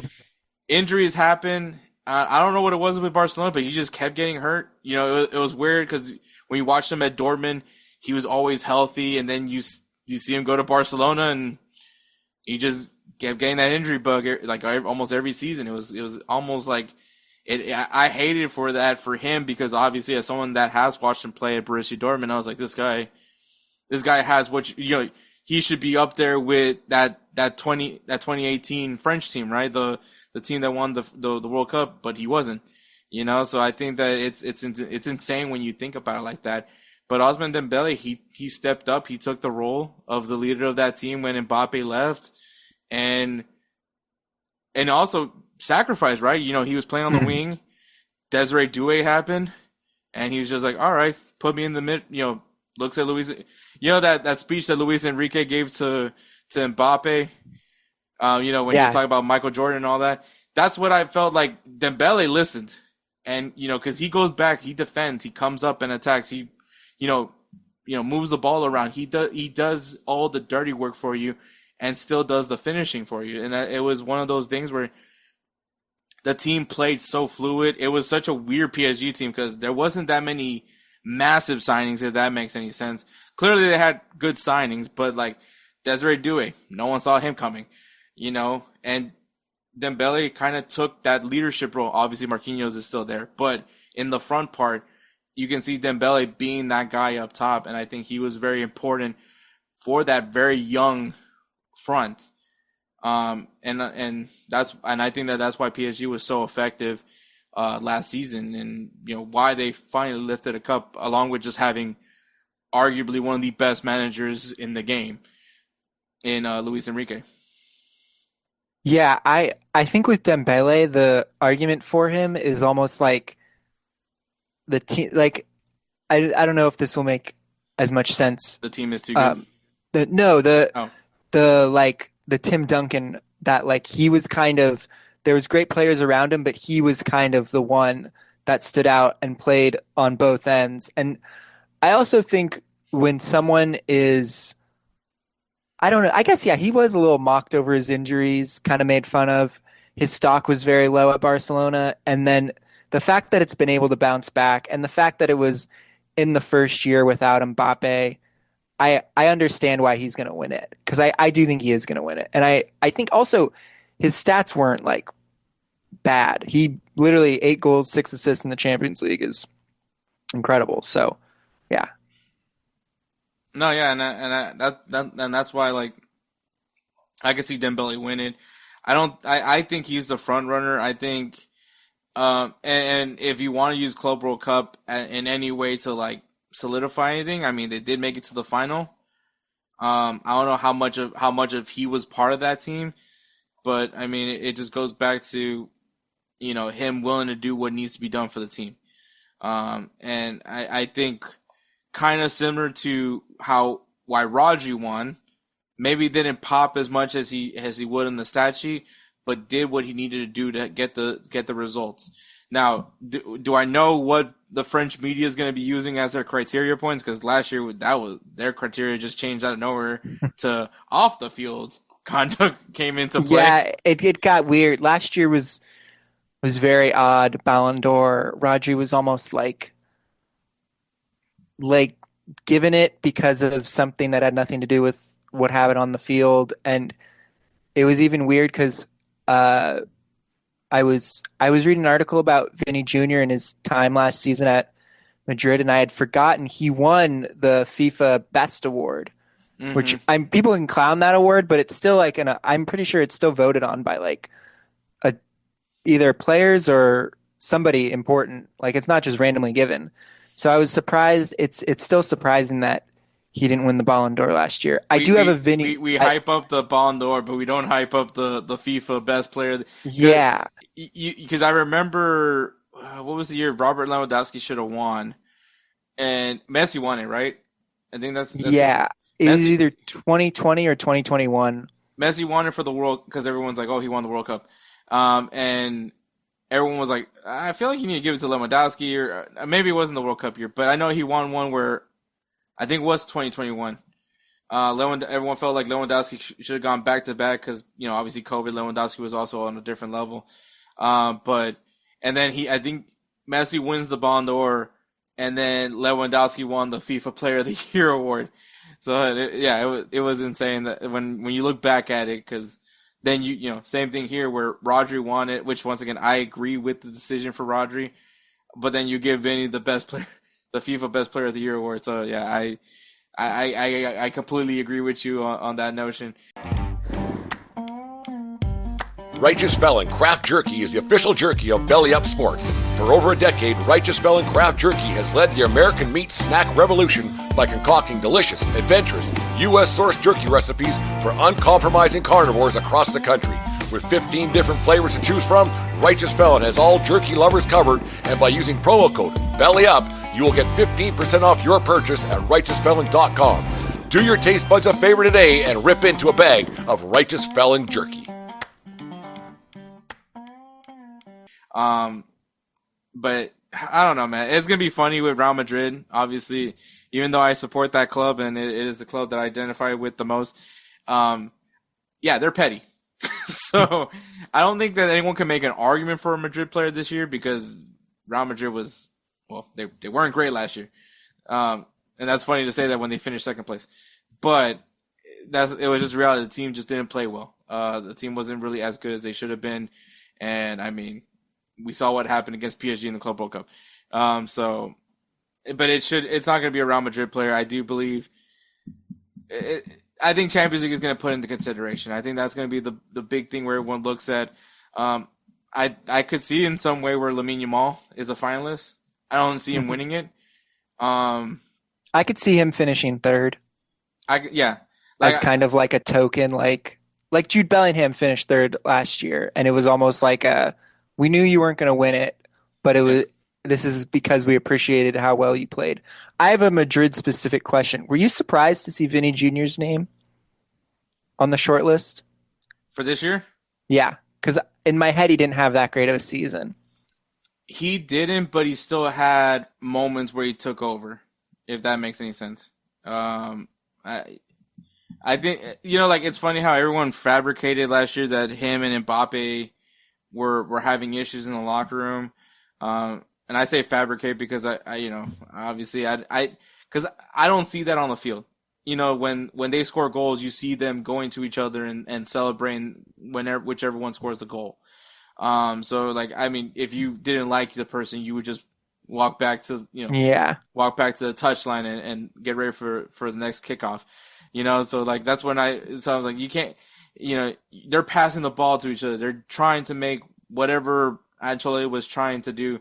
I think at the end of it all, the real issue came with Real Madrid was just their backline wasn't prepared. Obviously, injuries happen. I don't want to use injuries as an excuse, but their backline just wasn't prepared. Midfield just couldn't really, the afterlife of Modric and Toni Kroos clearly they weren't ready for that. They didn't have a guy that can really move the ball like Toni Kroos does. I mean, Valverde is only so much he can do. And I mean, you can essentially say him and Jude Bellingham are almost the same guy in the midfield. So you don't have that guy that can just move the ball around. I know they're hoping that Arda Güler is that guy. But I think I was surprised to see Vinny this year. Mbappe obviously made a lot of sense. He won the Pichichi. So he scored a lot of like the statistics. Which, unfortunately, that's kind of what you're getting from Mbappe. So I know people are hating on Mbappe and all that, but it's like, this is what he was doing at PSG too. And, in deep down, I do worry if maybe it's him, Yeah, like at a certain point, you have to look in the mirror. The only thing I would say is in his last year at PSG, they made it to the semifinals and were beat very closely, like lost a close game to Dortmund. Like I sometimes think like players get unlucky, and I think he's been unlucky in the Champions League. No, yeah, I think you're right on that one. I mean, well, Real Madrid was in the quarterfinals, I believe, right? Mm-hmm. They lost to Arsenal. Yeah, lost to Arsenal. Which I mean, well, no, that wasn't even close. Like Arsenal won that one and won that by a mile, and then PSG handled them very easily. Yes. So. But no, I think things happen for a reason. I think there was too much. I think there was a lot of just attention given to the team. Ancelotti, will he or won't he leave, kind of thing. Obviously, Perez was very much focused on trying to get Xabi Alonso at Real Madrid, which probably caused some sort of strain between him and Ancelotti. But I think and obviously, I guess we're all fine and dandy now, right? Xabi Alonso's now with Real Madrid. Ancelotti's still getting to coach Vinicius Jr. So I mean, everyone's all happy at the end of it all. But yeah, I'm still wondering how this Real Madrid's gonna look like. But yeah, to go back to your question, yeah, I think it is kind of. I found it odd to have Vinny on the list, but especially because he's not gonna win it. Yeah. I totally that's why I thought did he have that great of a season? What did Real Madrid really win? Because if I was to pick a player that really stood out from Real Madrid last year, it's obviously Mbappe would be the first name. The next guy I probably would would probably Valverde. But after that, Valverde had some injuries as well this season. So yeah, there wouldn't be many Madrid players that I would think off the top of my head. I don't know if Vinny got some assists off of some of those Mbappe goals. I don't know if that came into a factor, but maybe it's like a way of trying to mend for what happened last year, because obviously Vinicius was very vocal about what happened with all that. But yeah, and I do feel like it was a cop out to use. Oh, we're gonna start considering off the field behavior. Yeah, that seemed weird. That was because I was like, why does that matter for a best player award? Like, I don't know if Maradona ever won a Ballon d'Or. I think he might have, but I'm pretty sure they sure weren't considering it then. Yeah. Well, I mean, even back then, most of these guys were, smoking cigarettes and drinking the night before. So I mean, yeah, it was a different time. But I mean, yeah, off the field, I think that was a very bizarre decision. I think it was just the French media's way of trying to justify why they wouldn't pick Vinny, which I understand the aspect that he was the odds-on favorite in some people's eyes. I didn't personally have that feeling. And honestly, I think this all could have changed if he had a good Copa America. That's I was going to come to that. He did not have a good Copa America, and Rodri had a really good Euros. I will say Rodri got injured in the final, left at halftime, and the team still won. And the guy who replaced him, Zubamendi, was really good in the final as well. The Rodri, it's still I understand, but it was weird. Almost like I guess you could put Dembele in for. So maybe Carvajal should have won it. Yeah, I mean, I would have given it to Vinny Jr. Because if you think about that Spain team, you think about Yamal and his kind of breakout, and then you probably think about Nico Williams too on the other wing. I mean, Maybe even before Dani you think of Almo. Dani Almo was great. Yeah, like they had so many great players. It was weird that like Rodri, and especially the year after he wins the treble. Mm-hmm. No, I think that it was interesting. It was funny because the Danny Carvajal argument, I believe he provided an assist in that final. I don't. That might be me making things up, but I know he scored in the Champions League final against Dortmund. I know he did that. Yes. But in that final against England, I don't know. I either he made a pass or something. I feel like he made an assist, but once again, that could be just me fabricating and finding a way to give it to Danny Carvajal. But I mean, if you want to make those arguments, Danny Carvajal was also on the pitch for that too. So yeah, it's a weird like the Ballon d'Or. There's no like set structure that we go by in other like we do in other sports. Like in American in the NFL, the MVP is usually like the best player / quarterback on like one of the best teams, and in basketball, it's usually like one of the best players on one of the best teams. Where in soccer, it's like it can be the best player on the best team. It can also be the guy like when Messi and Ronaldo were winning it, they weren't winning the Champions League every year. And it was just because they were just going crazy. Like they had just crazy stats. So it almost changes a little bit. And then you get Luka Modric. Yes, and then it's the guy who has the crazy run to the final. And the like lifetime achievement award-ish thing of giving him the Ballon d'Or. Like he's been so good for so long, here you go. But obviously, you feel you personally you feel that Ousmane Dembele should be the winner, but you're hoping to see Mohamed Salah. I think Salah should be the winner. I think Dembele will win. Okay. Yeah, and I agree with you. I would love to see Mohamed. It would just be cool for CAF, right? For their sake, I think it would be a really, especially if we can somehow get like George Weah to hand the award to Mohamed Salah. That would be, I mean, I'm sure he's busy, running the country of Libya, but I mean, which that's a bizarre career change. Definitely. And son to a promising American. So very random, but I'm glad his son is American and is on the USA team. Yeah, no, it's funny because not many people talk about it. Like I don't hear many people talk about that. This is George Weah's son. Yeah, it's almost like he sometimes with athletes and their children.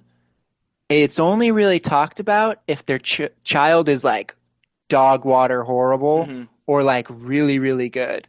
Like Bronny James, like if he was like the 25th pick and like a role guy, I don't know how much. I mean, it'd be talked about, but not that much. But since he was kind of like the Nepo pick and like in the second round, and from what we saw in his first season and what I think he will be, he's like kind of below average, possibly not even good enough to be in the NBA. It's talked about more. Jello ball. But yeah, Jello ball. And then like it's the Texas quarterback, Arch Manning, because he's the quarterback at Texas. It's a big deal because we think he's going to be really good. But if he was like the quarterback at like Tulane, no one would care. It's just to me, it's interesting because the fact that it's like it's not like it was just like for instance, Kasper Schmeichel's kid, right? That's a good. He's like hits the Timothy Weah thing. Yeah, where it's like just good enough to not make waves. It's just to me, it's funny because it's like he's the son of the only African to win the Ballon d'Or. Played for AC Milan, obviously played for Marseille. And all these things about how iconic his father is, because Ballon d'Or winner, there's nothing Definitely. more iconic than that. But it's just hilarious that governing member of Libya too, which is once again still bizarre to me. But I think it's so funny that it should be a big deal that this is George Weah's son who came out of PSG's academy, won a Ligue 1 title with Lille. Went to Juventus, all these things for him. And it's like, nah, we're not gonna talk about this game. Yeah. it's just funny to me with that. But then on the flip side, what right now all this, where Thiago Messi is gonna end up going when he's only like 13 years old right now, or Ronaldo Jr. wherever academy he's going to play for now.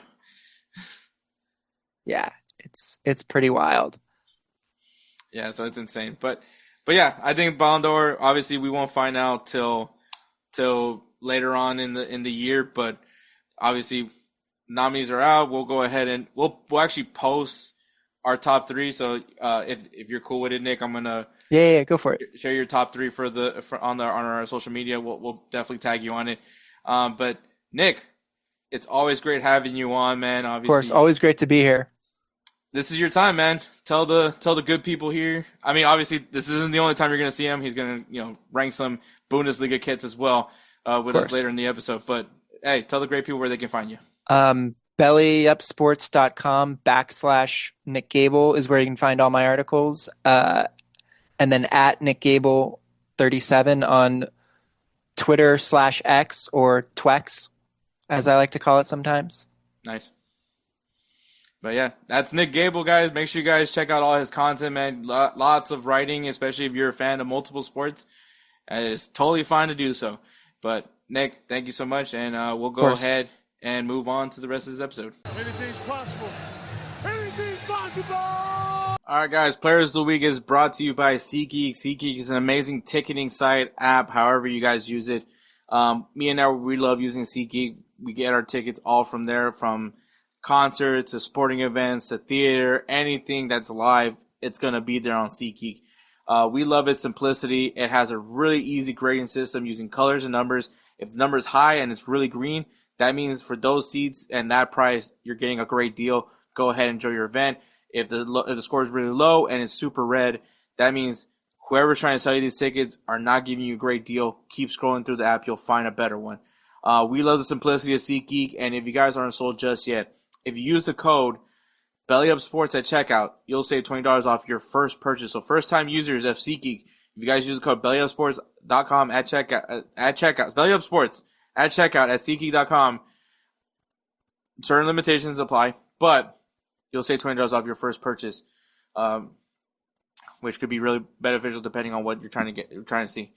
But all right, my player of the week is going to be Hugo Ekitike, who scored a goal and an assist in his debut as a Liverpool player in their 4-2 win against Bournemouth.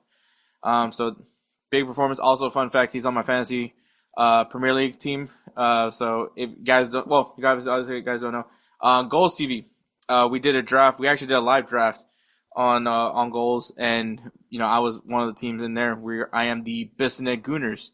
If you guys don't know, if you're from Houston, you probably get the joke. But if not,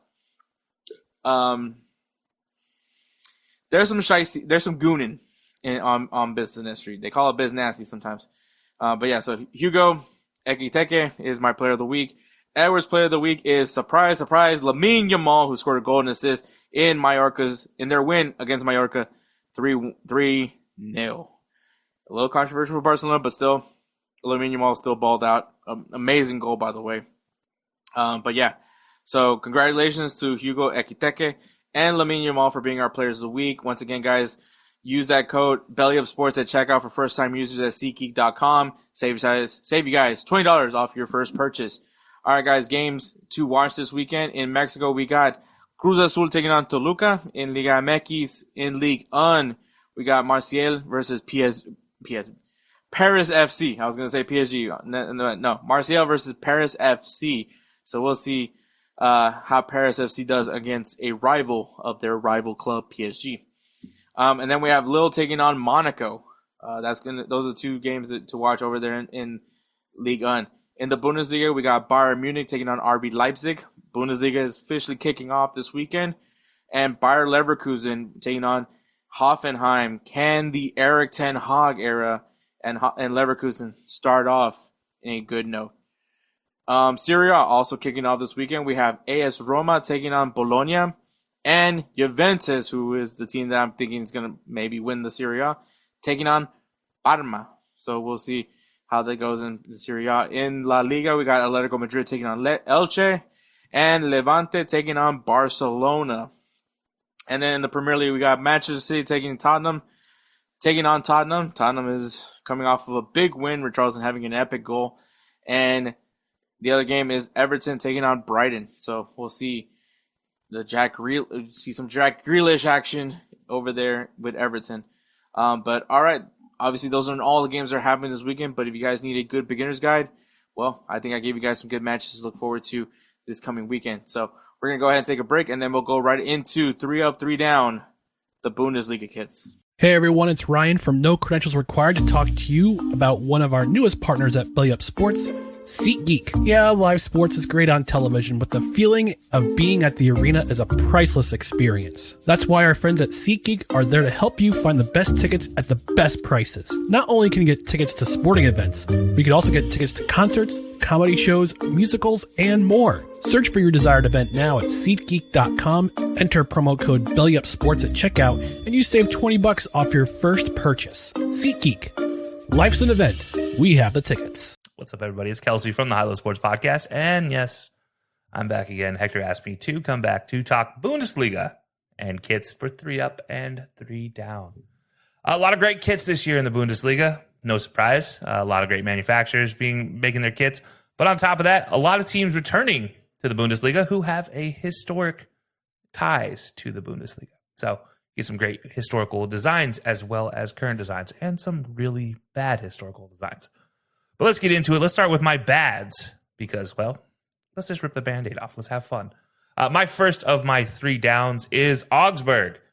Now, at some point in time, you've probably heard me talk about red and yellow kits as a Liverpool fan and how much I hate when red and yellow is attached to the same kit. Well, the only thing worse than red and yellow is when it's a bright red and bright green kit or some combination of those two on a kit. Well, guess what Augsburg has as their logo design? That's right. It is bright green and dark green and red on their badge normally. Well, their home kit decided to buck the trend of using the dark green and went with a brighter green sash on a white kit with a red split on that sash. I just can't do it. And then they went and doubled down with a bright green sponsorship logo. I could have picked the away kit here, but I'm going with the home kit. The away kit is red and yellow. Don't love it at all. Their third kit actually looks really cool, but their home kit is not for me. One of my least favorite, not my least favorite, but one of my least favorite in the Bundesliga, obviously, but it's my first down here for Bundesliga. Yeah, it's just not a great look. Can't do it, Augsburg. I'm sorry. I tried to like your kits. I can't do it every year. Like, this is too much. Not the worst green and red jersey we've seen in this season of football, but you know what? For the Bundesliga, it might be. Next up is going to be Dortmund. And I hear the early 2000s, mid-2000s Man United calling because they want their kit and sponsor back. Because that's what this is. They actually want their training kit. Because this looks like the training kit from Man United in like the 2006, 2007 region when they had the Vodafone logo. You had the white, they used red on theirs for the Man United training kits, but now you have Dortmund using the yellow, and this is a design from Nike's T90 series training kits. Puma, what are we doing? You did some great work in past. You did great work on their home kit. You color matched. That looked great. You did some okay work on their third kit. You could have color matched. That would have looked a lot better.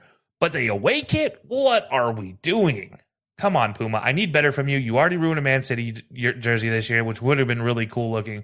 And now you ruin here with Dortmund, who has zero historical ties to the color red. In fact, they avoid it using in their kits because of their rivalry with Munich. And here we are with a bright red Vodafone logo in the middle.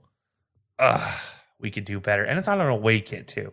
When you go away, you want to look good. The fans need to remember your identity. And this is anything but the identity of Dortmund. That's what frustrates me. Now, obviously, most people will be like, well, Dortmund can probably just wear their home kit pretty much anywhere. Yeah, that's true. That's probably true. Not very many teams have bright yellow and black designs. But you know what? I don't care. This is one of my bads. This is probably my worst. It would be the worst in every other year. But there is one worse. There's one worse in my 3 downs for the Bundesliga. So let's get it off the board here. FC St. Pauli.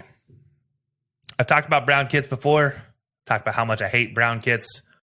I don't love brown and white vertical stripes. I don't love thin and brown and white vertical stripes, or well, not really thin, but medium sized. And then on top of that, you add the Puma logo in here and that pop-up design for a sponsorship ad, and I don't love it. I don't love it at all. There's a lot better options for FC St. Pauli. They've done a lot better options. There are some brown jerseys that they have done before where I actually do like them. This one missed the mark for me completely. I don't think there's anything they could have done to save this one. This one is just rough to me. I don't love it. And it's dark brown. It's not even like anything worthwhile. So yeah, FC St. Pauli saves Dortmund from being the worst one for the Bundesliga for me this year. So my 3 downs in the Bundesliga: Augsburg's home, Dortmund's away, and FC St. Pauli's home kits. Now let's go to the good, because I'm tired of looking at this FC St. Pauli jersey. We are going to go with my number 1 up, and that is going to be the Leverkusen away kit, because man, oh man, Bayer Leverkusen hit it out of the park with this one. The maroon with the pink, and then I'm going to call it cream off-white color at the bottom and the fade to go to it, with the badge being the maroon and the manufacturer logo being the maroon. And then they have the sponsorship logo. It looks like a navy blue, which is closer to anything you would have seen from this logo before. I really like this. I think this was kind of like they had to make a design that works well with a sponsorship alternative logo, because they couldn't use the white logo here. But I think this is one where it works really well with that color on top of the pink, the maroon, and the cream. These ones look really good to me. Honestly, I could have picked Bayer Leverkusen's home kits as well. They look equally as good. But I like the rose color. The rose looks really nice on some kits. Would love to see these. Probably would want to buy one myself. Don't know if they make them in my size, though. Bayer Leverkusen, get on that. But they're my first up. Number 2 on my ups list, we're going to go down to Hamburg and their home kits. Their home kit looks interesting. I actually really like it. Their away kit looks like an old Power Rangers uniform, and I was like, that's kind of cool. But then I looked over at their home kit, and I was like, that's really cool.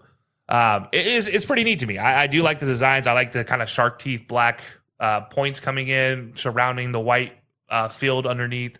Like this fits over the stomach. But I love the checkered design or wave design with the blues popping into the black. I love this design. I love when black, white, and blue are used together and used well. You got to use the right shades of everything. But I think this one hits the nail on the head here. Hamburg's home kit will be my number 2 up. And now my last one, I'll be honest, I struggled because there were a lot of really good jerseys, kits in the Bundesliga that incorporated some sort of green. And I struggled picking one of these 3. But I ended up with Wolfsburg and their away kit as my number 3 up on the list. And you're going to look at this first glance, you're going to be like, what are you talking about? There's no green on this kit. Oh, no. You have to look at the details. That's what makes this kit so interesting. Now, if you guys remember a few years back, the U.S. women's national team wore kits that were white and black with neon green accents. I loved those kits. A lot of people didn't, but I loved them. Well, Wolfsburg took a bit of an inspiration from that. I'm not going to say it is, because Wolfsburg's always had green in their kits. But this is really cool. It's a gray with a sublimation pattern on it, with the black sponsorship VW logo, a black Nike logo with bright electric green trim, and then their Wolfsburg logo, which has been made to be white background, black logo, like black details, with then a green, that same electric green surrounding the patch. And I love that little detail because it shows they care about the kit. I love that design. I love that style. Nike really hit it out of the park with this one. Now, people might look at this and be like, well, it's kind of a training kit. Yeah, I've talked about this before. Training kits don't belong on the pitch unless they're a great training kit. Dortmund's training kit, which is what I'm calling their away kit, does not belong on the pitch. But you know what does? Wolfsburg's away kit. Absolutely love it. So my 3 ups for the Bundesliga: Leverkusen's away kit, Hamburg's home kit, and Wolfsburg's away kit. Hector, as always, brother, I appreciate it. Appreciate you having me on. Love the crew at Insert Name FC. You know, you guys always make my life so much more fun when I get to be a participant, so I appreciate you having me on. You can check me out over on the High-Low Sports podcast every Wednesday, 8 p.m. Eastern Time, on Twitter at high_low_sports, or High-Low Sports on every other platform. Hector, I appreciate it as always. We will see you guys again next time whenever Hector gives me the call. See ya. All right, guys. So 3 up, 3 down. Obviously, you guys heard Kelcey Kelcey just loves doing this. I don't even ask Kelcey anymore. He just sends me videos. So, I mean, what are you going to do? You know, I love Kelcey. So, but of course, we have Nick Gable. If you guys remember last episode, Nick Gable did the League on Kits. And here we are doing Bundesliga Kits because the Bundesliga, I don't know, man. I found it a little hard this season. I think that there was a lot of really good kits this year for Bundesliga. I don't know if you feel the same way, Nick. Are you on the same page there? Or Yeah, it was tough to find 3 that I didn't like, but I found them. I definitely found them. Yeah. I mean, I found mine, so for sure. But yeah, so we'll do the 3 up, 3 down on the Bundesliga kits, and yeah, Nick, go ahead and tell me what was your 3 worst kits in the Bundesliga this season. Okay, the first worst or the third worst is the Freiburg home kit. My biggest problem with the Freiburg home kit is that it looks like it's Sunderland. It just looks like a Sunderland knockoff with the vertical red stripes. I just was not. I saw it and I immediately thought like Sunderland, and I was like, is that because Sunderland's now in the Premier League, or is that because it just looks like, did they steal it? Maybe there's some history behind it with the 2 clubs, but I didn't like it. And especially Freiburg rarely does something like this for their home kit. Maybe like a third kit they'll go red, but it was out of the ordinary. Yeah, you're right. Usually they keep it pretty white from what I remember. So yeah, and it does give me Sunderland vibes, so I do agree with that one. What do you got for second? For second, I have the RB Leipzig home kit. I expect a lot from Leipzig. This is Red Bull's like flagship soccer club, and I expect a lot, and it just looks like very bland. Looks like they just drew some like lines on the top and on the bottom. Leipzig has had some great kits in the past, and I was expecting a lot more, and they kind of disappointed. I'm really down bad on RB Leipzig. Do not have them on my list at all, but I was very meh with these, because usually they always have one kit that just pops to me, and this year, I don't know, Puma, what are you doing? What are you doing, Puma? So yeah, I agree with you. I was completely disappointed by RB Leipzig this year. And then the worst, I think we'll have the same one. It's Dortmund's away kit. It is like yellow, like kind of on the kit, but then it's like black and silver and white. And then the sponsor is red, which I don't know if the sponsor just paid them enough money to be like, let's make our sponsorship red. But it's downright one of the ugliest kits I've seen ever, especially for a club like Dortmund, who have had some great kits in the past. It was bad. So yeah. I'll just say this: I'm happy it's no more the days of that bubble, Dortmund. You know, the weird circle one that they had for the Club World Cup. Yeah, I thought that was going to be their kit for this season. Thank God it's not. Not saying that any of their kits this year pop out by any means, but yeah, Dortmund, another club very usually known for having amazing kits. I mean, you know, you can't go wrong with that color scheme, but clearly you can't go wrong. And it's crazy because Vodafone, I think, as an old head, I guess, Nick, is you think of certain, you know, you think of Manchester United, right? The back in the day Cristiano Ronaldo era with that Vodafone badge and so sponsorship, and I think I got some nostalgia from that, but yeah, just seeing these kits from Dortmund, yeah, major bummer. I do not have them on my number one though. That is similar to Leipzig, completely disappointed. But there was kits that I just couldn't believe existed, and so my third kit for the worst kits was St. Pauli's fourth kit, and the reason why I have it, I picked that one, is it's a fourth kit. Like, do something crazy. Do something like that, you know, go against your color scheme, you know, do all that stuff. And the third kit's not any better, but it's just plain. It's just a plain, plain red shirt, right? And it's just, yeah, I was like completely disappointed by it. If you're going to make a 4 for a third kit, like, go against your color scheme. Go do something different. Like, this is the time to, you know, don't go with your colors. Maybe pick a rival's color. Not really. But, you know, like, be different if you're going to make a fourth kit. Because if not, then honestly, you could have told me that's a keeper kit, and I would have believed you. So Yeah.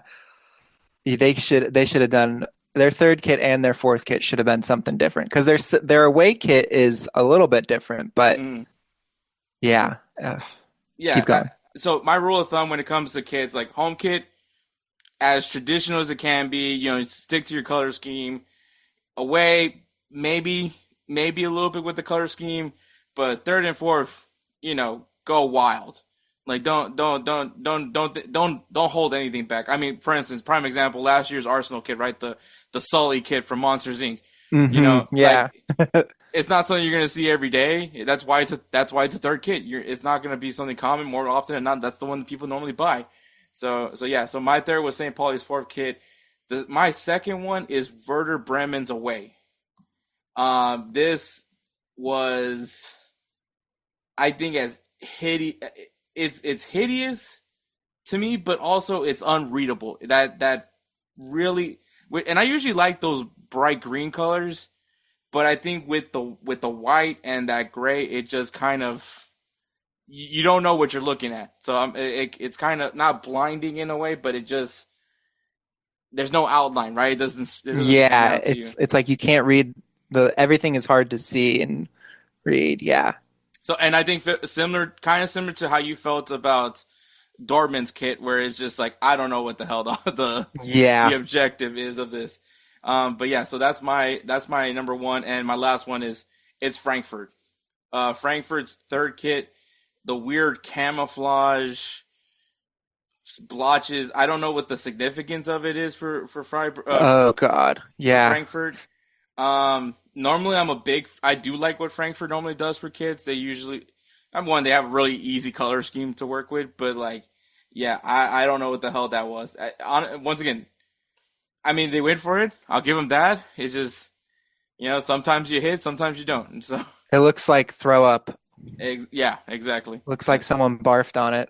So yeah, not one that I'll be going out of my way to get for sure. But we already talked about the ugly ones. Let's talk about the good ones. What's your top three kits for this season in the Bundesliga? My third best is Leverkusen's third shirt. It's the blue with all the pluses on it. I just thought that was really, I like that color blue, and I like how their badge is blue too on the kit. That they kept the badge similar to the color of the kit. Because if they had kept their badge color, it's like black, red, and white, and it would have looked weird. But they colored in their badge with the kit's color, which is nice. And I always like New Balance. New Balance is always good at this stuff. Good fitting too. It fits nicer too. I don't know why. I think they think about people when they make their kits. Yes, definitely. I'm wearing one right now. Lille. I don't know what year it was, but recently, maybe one of the last 2 years. Third kit, I think. I'm not sure. Looks anyway, like third kit for sure. Yeah. And then second, I cheated a little bit. I said Frankfurt's first and second home and away kit. Maybe it's the picture I saw, but it looks so clean. I like the color scheme. I like the stripe down the middle. I want to say, I don't know if they've been Adidas the whole time, but I like the way the Adidas logo fits in with the kit. I also love how they're sponsored by Indeed. I think that's very silly for a team that's employing people to have a job sponsor as their kit sponsorship. Yeah, which is funny. Where does this go up here for you?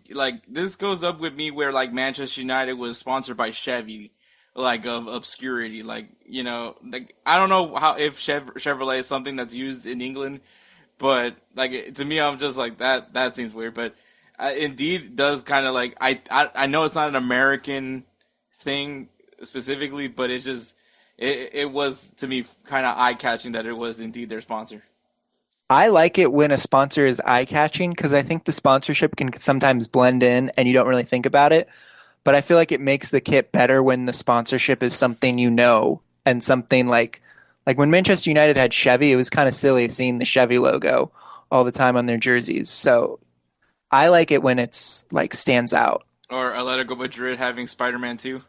That might have been the bet.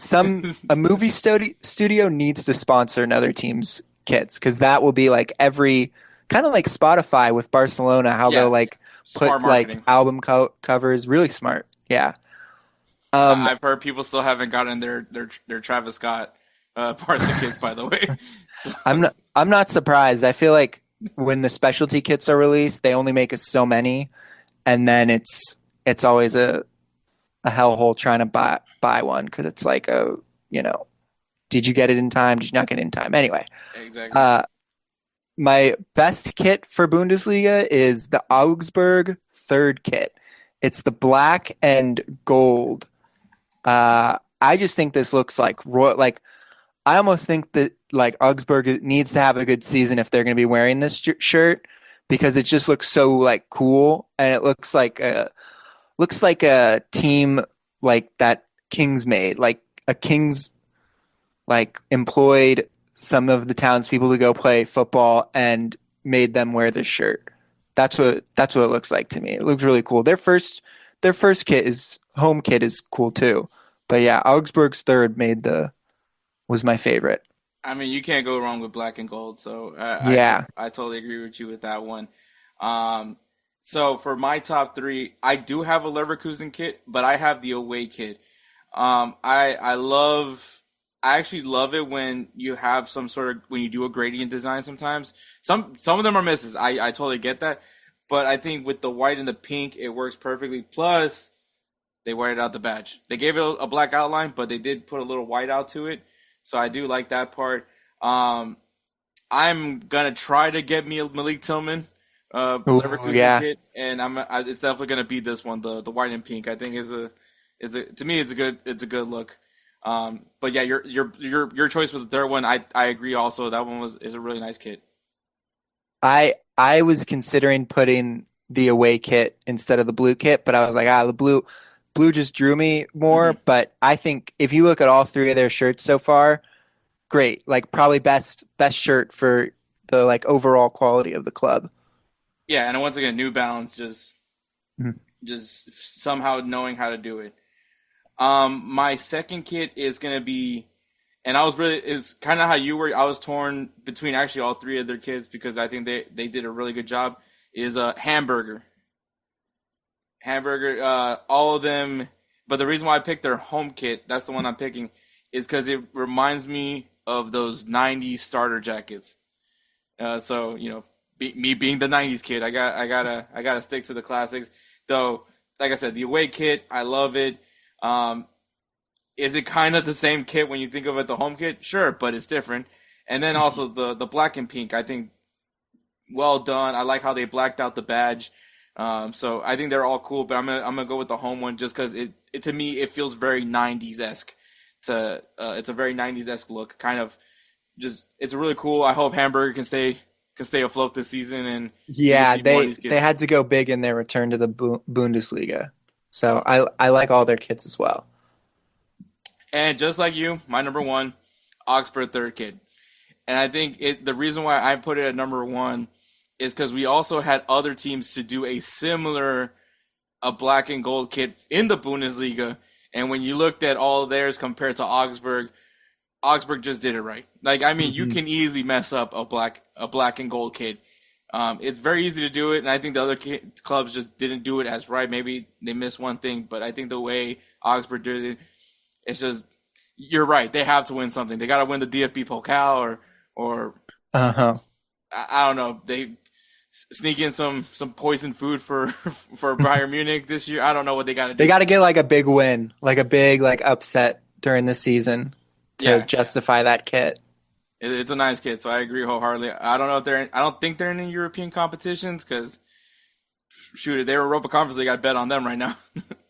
Yeah, just to see that kit. But yeah, man, the kits. I agree with you wholeheartedly. I think it was hard. Bundesliga, I think this year was pretty hard just because there were some really nice kits this year, some duds, but there was a lot of nice kits. I mean, I was conflicted by the whole Hamburger outfits that segment. So thank God I'm not a fan of that team because I would be broke. So, yeah, I would get all of them. Even the goalie ones look nice. Yeah, man. A good year for the Bundesliga. Bundesliga always has great kits, by the way. I don't Definitely. I mean, when you have Dortmund and Bayern Munich, you're gonna get some bangers out of those clubs. Which Bayern Munich and Dortmund do. Okay, maybe not Dortmund, but Bayern Munich definitely pulled all the stops this year with Adidas. Adidas came out this year. They came out swinging this year with their kits this year. But Definitely. So that's 3 up, 3 down. We'll just go ahead and segment 2, wrapping this show up. I'm a pupusa man myself. Better than tacos to me. I gotta go with them. All right, guys. Thank you so much for listening to episode 226. I want to give a shout out, obviously, to Edward, Kelcey for coming on to do his 3 up, 3 down, Nick for coming and talking Ballon, and also staying to talk about the also doing 3 up, 3 down as well. So make sure you guys check them out. Check out High Low Sports. Check out Nick Gable's work over there at BellyUpSports.com. Just check out BellyUpSports in general, man, at all social media platforms, BellyUpSports, X, Instagram, TikTok. Check out subscribe to the YouTube channel over there. Lots of great content that's getting pushed out there. There's a lot of cool stuff that's happening right now on the YouTube channel. As a matter of fact, we just did a series called Mic Check. I was the first person to be featured on it. It's kind of just to get to know the many personalities that's at BellyUpSports. So check out that episode. It was really fun. It was me and Vince Stover from the Stover Report. Really cool content over there, and I really admire everything that's going on at BellyUpSports. So go ahead and check it out. And check out GolzTV, man, GOZ.TV, on X at Goals_TV, Instagram Goals.TV. It is an awesome streaming service. It is free right now. So go ahead and check it out, man. It is awesome. Check out their YouTube channel. You'll find me there on some of their original programming as well. So go ahead and check it out, man. It's awesome. Go see it. I'm just telling you right now, it's great. I like what they're doing there. It's really awesome as well. And of course, Roosevelt Spencer, man. If you guys heard the new intro, the new outro, he's the guy. He's the guy that makes the beats. He's everything and amazing for us. We love him so much that he is the namesake for our Player of the Year award. So if you guys love the content, love the audio, and you guys need some beat work done, check him out on Instagram at ThatGuyDope. Once again, at ThatGuyDope. And he will take great care of you like he always does with us. With all that being said, man, thank you so much for listening. Catch us next week for episode 227, which I'm sure is going to be just another fun discussion. Take care, guys.